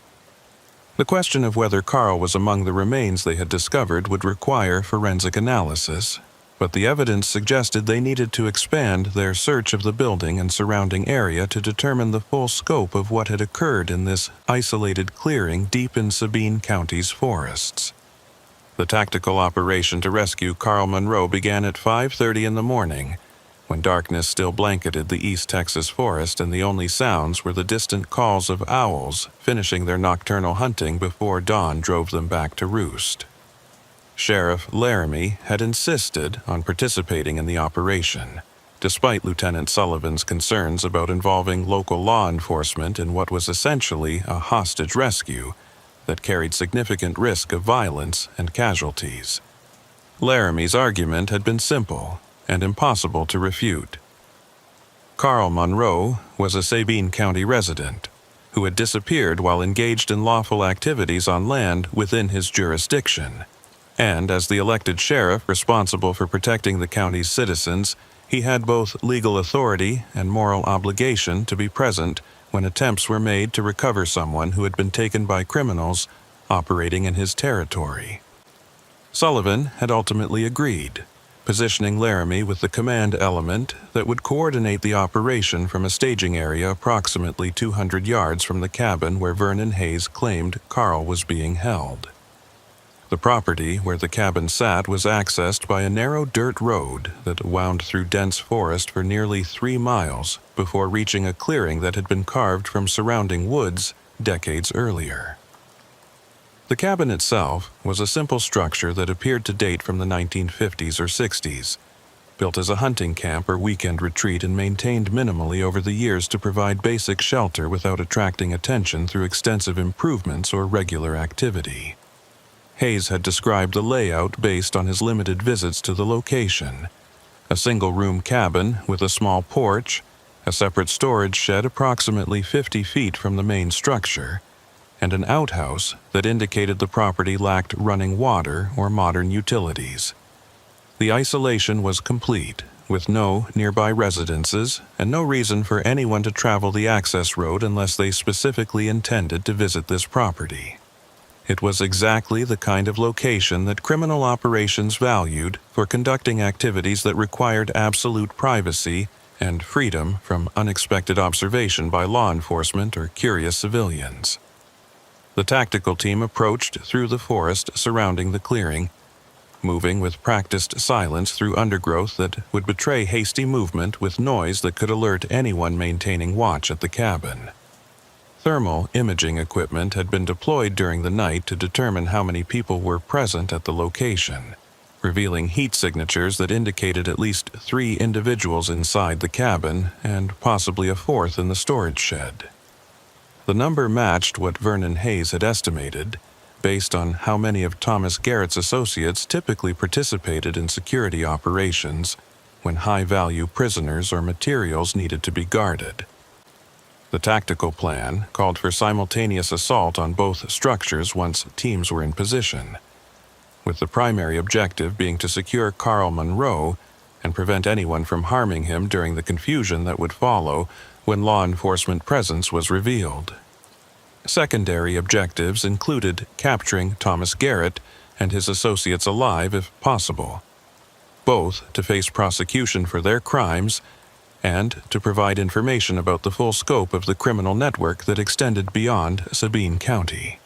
As dawn began to lighten the eastern horizon and the forest transitioned from complete darkness to the gray, pre-dawn illumination that marked the period when nocturnal animals retreated and diurnal creatures began to stir, the tactical team leader gave the signal to initiate the operation.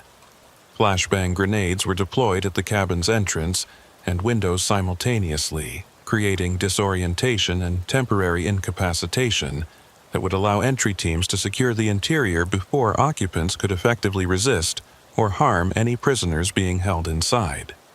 The explosions shattered the morning silence with violence that sent birds erupting from nearby trees and created the kind of shock effect that had proven effective in countless hostage rescue operations. Entry teams breached the cabin door and windows within seconds of the flashbangs detonating, their movements practiced and coordinated through training that emphasized speed and overwhelming force to prevent hostage takers from implementing contingency plans that typically involved killing prisoners rather than allowing them to be rescued. The cabin's interior confirmed Vernon Hayes' description, while also revealing the grim reality of what Carl Monroe had endured during his captivity. The single room had been divided by a curtain into a living area where Garrett's men maintained watch, and a makeshift cell where Carl was chained to a support beam that ran from floor to ceiling.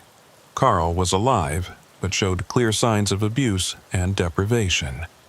Extensive bruising that indicated he had been beaten repeatedly, dehydration severe enough to require immediate medical intervention, and the hollow expression of someone who had spent days expecting death and had lost hope of rescue. The 3 men present in the cabin were secured without resistance once they recovered from the flashbang disorientation, their weapons confiscated and their persons restrained with zip ties while medics attended to Carl. None of the captured men was Thomas Garrett, which meant the operation's primary target was either in the storage shed or had not been present at the property during the raid. Deputy Drayton led the team that cleared the storage shed, finding it empty except for supplies and equipment related to maintaining prisoners at the remote location. The absence of Garrett created immediate concern that he had either been warned about the impending operation or had simply not been present when tactical teams arrived. The captured men were refusing to answer questions about Garrett's location or activities, following the standard criminal protocol of remaining silent until legal representation could be arranged and plea negotiations could begin. Lieutenant Sullivan made the decision to transport all prisoners back to the Sheriff's Department for processing while also issuing alerts to law enforcement agencies throughout East Texas to watch for Garrett and detain him if located. The concern was that once he learned about the raid on the cabin and the rescue of Carl Monroe, Garrett would either flee the region or take action to destroy evidence and eliminate anyone who might provide testimony about his role in operating the slaughterhouse network. Carl Monroe was transported to the regional hospital in Lufkin, where doctors evaluated his condition and began treatment for injuries and deprivation that had nearly killed him during his captivity. Sheriff Laramie accompanied him in the ambulance, wanting to be present when Carl was stable enough to provide a statement about what had happened from the time he discovered the slaughterhouse facility until he was rescued from the cabin where Garrett's men had been holding him. The medical evaluation revealed that, beyond the obvious signs of physical abuse, Carl had been systematically deprived of adequate food and water as part of what appeared to be interrogation aimed at determining whether he had shared information about the slaughterhouse with anyone before his capture.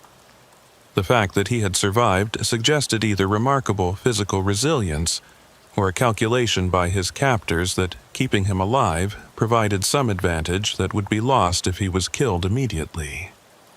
When Carl was finally able to speak coherently, his account of events filled in crucial details about what had occurred during the 3 days between his discovery of the slaughterhouse and the moment when Vernon Hayes and Thomas Garrett's men had captured him at his tree stand. According to Carl, he had been hunting in his usual area when he noticed vehicle tracks that shouldn't have been present on the timber company land where public access was limited to people who had leases or permits for specific activities. Following the tracks out of curiosity and concern that illegal activity might be occurring in areas where he had invested time and money to establish hunting locations, he had discovered the slaughterhouse building and had immediately recognized that whatever was happening there was criminal in nature. The industrial equipment, the smell of death that permeated the structure, and the presence of personal effects that clearly belonged to multiple individuals convinced him that he had stumbled onto something that required immediate reporting to law enforcement. I took photographs and video to document what I found, thinking I would drive back to town and bring Sheriff Laramie out to see the site. Carl explained, his voice weak but steady as he described decisions that had nearly cost him his life. But before I could leave the area, I saw a truck approaching on the access road, and I realized I needed to hide because whoever was coming might be connected to the facility. I watched from concealment as 2 men arrived and began unloading equipment from the truck, and I made the mistake of taking more photographs instead of leaving immediately while I had the chance. The men had apparently detected his presence, either through noise he made while photographing them or through some kind of security system that alerted them to unauthorized activity near the slaughterhouse. They had pursued him through the forest back toward his tree stand, catching him before he could reach his truck and escape the area with the evidence he had collected.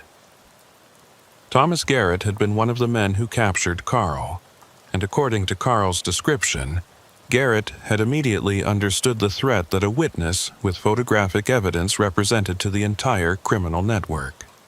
He told me that I had seen things that couldn't be unseen, and that the only question now was how much damage I would cause before they dealt with me permanently.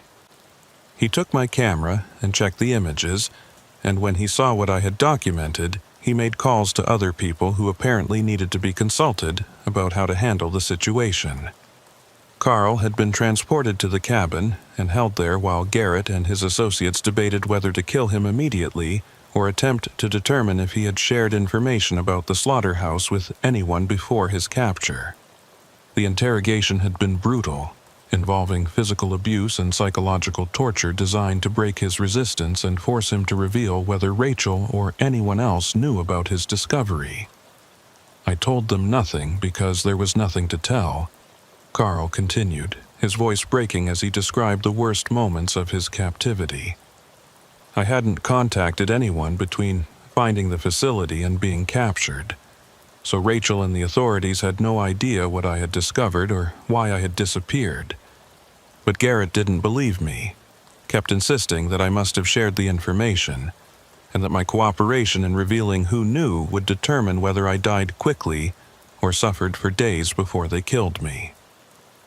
The sustained interrogation had continued until the morning of the rescue, with Garrett's men maintaining constant watch to prevent any escape attempt, while also ensuring that Carl remained alive pending final decisions about his disposal. The fact that Vernon Hayes had provided information about the cabin's location as part of his cooperation agreement had saved Carl's life, though the psychological trauma of what he had endured would require extensive treatment beyond the physical injuries that doctors were addressing. The investigation into Thomas Garrett's current location consumed law enforcement resources across East Texas, as agencies coordinated efforts to locate and apprehend a man who now understood that his criminal network had been exposed, and his only options were flight or capture. The captured associates from the cabin had eventually begun cooperating after being confronted with evidence of their participation in Carl Monroe's captivity, and after prosecutors offered plea agreements that provided incentives for testimony against higher-level operators in the criminal enterprise. Their information revealed that Garrett had multiple safe houses and properties scattered across Texas and Louisiana where he could hide while determining his next moves, and that he had significant financial resources available to fund extended flight from law enforcement. More troubling was information suggesting that Garrett had contacts within law enforcement agencies who had provided warnings about investigations in the past, raising concerns about whether he might receive advance notice of efforts to locate him.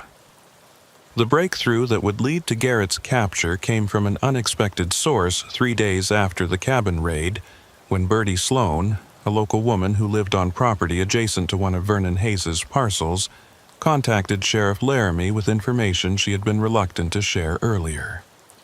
Bertie was in her 70s, a widow who had lived alone in the forest for decades after her husband's death, and who maintained a careful distance from her neighbors while also observing their activities with the attention that came from spending most of her time at home with little else to occupy her attention.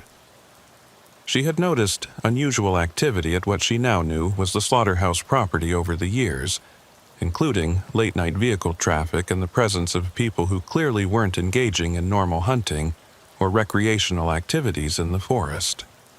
She had never reported what she observed because she minded her own business as a matter of principle, and because she had learned that asking questions about other people's activities in remote East Texas could create problems for people who valued their privacy and isolation. Sheriff Laramie, I probably should have spoken up years ago, but I didn't want trouble, and I convinced myself that whatever was happening wasn't my concern, Bertie said, when Laramie visited her small home to hear what information she could provide. But after reading about that poor hunter who was taken and about all those people who were killed at that facility, I can't stay quiet anymore. I know where Thomas Garrett has been hiding since your raid on the cabin, and I know he's planning to leave the area within the next day or two. According to Bertie, Garrett owned property approximately 5 miles from her home that he had purchased years earlier under a business name that concealed his personal ownership. The property included an old house that Garrett had renovated for use as a secure retreat where he could stay without attracting attention from neighbors or law enforcement. Bertie had seen Garrett's vehicle at the property the night after the cabin raid and had noticed lights and activity suggesting he was preparing for departure rather than planning to remain in the area long term.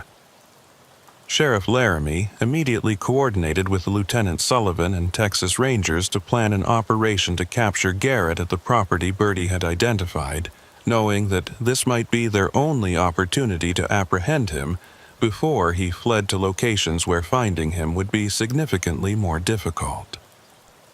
The tactical approach would need to be different from the cabin raid because Garrett was alone and likely heavily armed, aware that law enforcement was searching for him and prepared to resist arrest violently rather than allow himself to be taken into custody.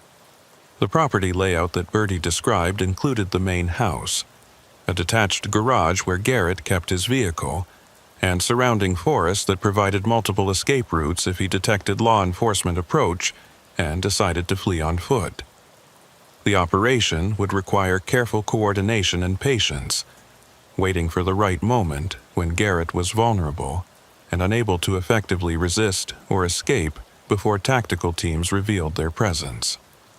The surveillance of Garrett's property began that evening, with undercover officers positioned at locations that provided visual coverage of the main house and access road, while remaining concealed from anyone observing from the property. The waiting was tense and uncomfortable, conducted in cold November weather that made hours of motionless observation physically challenging, while also requiring absolute silence and stillness to avoid detection by a suspect who would be watching for exactly the kind of law enforcement activity that would indicate his location had been compromised. Laramie maintained command from a position that allowed radio communication with all surveillance teams, while also giving him visual access to the property through equipment that would detect any movement or activity suggesting Garrett was preparing to depart. The night passed slowly with only minimal activity visible at the house. Occasional lights indicating Garrett was awake and moving around inside, but not apparently preparing for immediate departure. The decision to initiate the capture operation came at dawn when thermal imaging detected Garrett moving from the house to the garage where his vehicle was stored, behavior that suggested he was indeed planning to leave the property and beginning preparations for departure. Lieutenant Sullivan gave the order for tactical teams to move into position surrounding both structures, with the primary objective being to prevent Garrett from reaching his vehicle and attempting to flee by road. The secondary consideration was to avoid giving Garrett opportunity to barricade himself inside the house where he could resist for extended periods, while also potentially destroying evidence that might be present at the property. The operation required speed and coordination to eliminate Garrett's options before he fully understood that law enforcement had him surrounded and that resistance or flight would be futile. The tactical teams approached rapidly once the order was given, using the forest cover to close distance before revealing their presence through commands ordering Garrett to surrender and exit the garage with his hands visible. The response was immediate and violent, with Garrett firing multiple shots from inside the garage in the direction of the officers announcing their presence. The gunfire forced tactical teams to take cover and initiate protocols for dealing with an armed, barricaded suspect who had demonstrated willingness to use deadly force against law enforcement. Lieutenant Sullivan immediately established communication with Garrett through a speaker system, attempting to negotiate surrender and avoid a prolonged standoff that could result in casualties on either side. Garrett's responses made clear that he had no intention of surrendering peacefully, stating that he understood capture meant spending the rest of his life in prison, and that he preferred to die in a shootout rather than face that outcome. The standoff continued for over an hour, with Garrett periodically firing shots to keep law enforcement at distance, while Sullivan worked to establish some kind of rapport that might lead to negotiated surrender. The tactical advantage clearly belonged to law enforcement, with overwhelming numbers and the ability to wait indefinitely, while Garrett's options steadily diminished as time passed and his ammunition supply depleted. But the psychological profile of someone willing to operate a facility where dozens of people had been murdered over years suggested Garrett might be prepared to fight until killed rather than accept the legal consequences of his crimes. The situation was approaching a point where tactical teams would need to make the decision to assault the garage and accept the risks of casualties in order to end the standoff and prevent Garrett from potentially taking his own life before he could be interrogated about the full scope of his criminal network. The resolution came suddenly when Garrett apparently made the calculation that he had no realistic chance of escape or survival through continued resistance. He emerged from the garage with his weapon lowered but still in his hands, a posture that forced tactical teams to maintain their weapons trained on him while also providing opportunity for him to fully surrender if he chose to do so. The seconds that followed were among the most tense of Sheriff Laramie's career as he watched through binoculars from the command position, waiting to see whether Garrett would drop his weapon and submit to arrest or would make some final violent gesture that would force officers to fire and potentially kill him before he could be taken into custody. The moment stretched impossibly long before Garrett finally released his grip on the weapon and allowed it to fall to the ground, raising his hands in the universal gesture of surrender that indicated he had accepted the inevitability of capture and the legal process that would follow. Thomas Garrett was taken into custody without further incident and transported to the Sabine County Sheriff's Department, where he would undergo interrogation about his role in operating the slaughterhouse facility and the criminal network that had sustained operations for over a decade. The search of his property revealed extensive documentation of criminal activities, including financial records that showed the scope of revenues generated through the illegal trade in human remains, communications with clients who had purchased materials processed at the facility, and most significantly detailed records of victims who had been taken and killed over the 12 years since the operation began. The records confirmed what forensic investigators had suspected based on evidence recovered from the slaughterhouse and burial sites.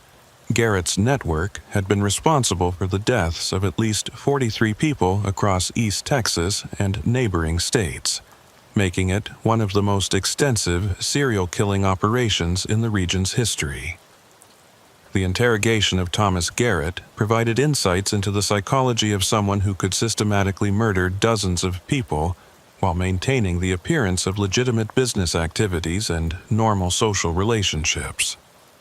Garrett showed no remorse for his crimes, instead describing the operation in clinical terms that emphasized financial success and operational efficiency while completely dehumanizing the victims who had been processed through his facility.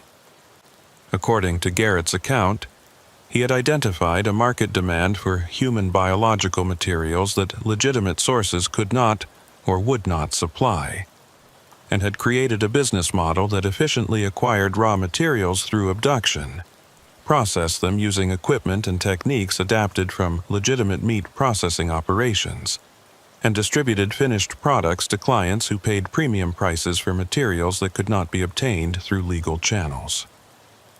The victims had been selected based on careful analysis of who could be taken without generating immediate law enforcement attention, with preference for people whose disappearances would be attributed to accidents or voluntary departure, rather than triggering investigations that might eventually compromise the operation. I treated it as a business problem that required systematic solution, Garrett explained during one interrogation session, his voice devoid of emotion as he described activities that had resulted in 43 deaths. Every business has inputs, processes, and outputs that need to be optimized for profitability and sustainability. The fact that my inputs were human beings was simply a characteristic of the market I was serving, no different than any other commodity that requires acquisition and processing before distribution.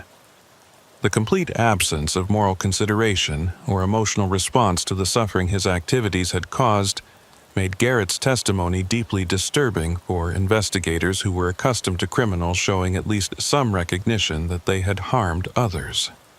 Garrett appeared to genuinely view his operations as business ventures that happened to involve killing people, a perspective that psychiatrists would later identify as consistent with extreme antisocial personality disorder and psychopathic traits that allowed him to function normally in social contexts while conducting activities that most people would find utterly horrifying.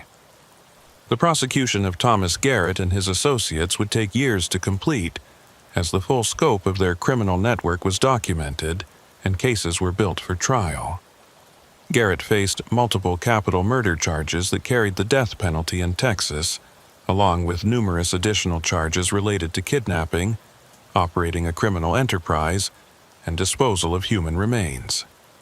Vernon Hayes received a reduced sentence in exchange for his cooperation, though he would still spend decades in prison for his role in the operation. The other associates captured at the cabin and identified through subsequent investigation also faced serious charges that would result in lengthy prison sentences. For the families of victims who had been missing for years without explanation, the resolution of the investigation provided some measure of closure, though learning the circumstances of their loved ones' deaths was traumatic in ways that no legal process could fully address.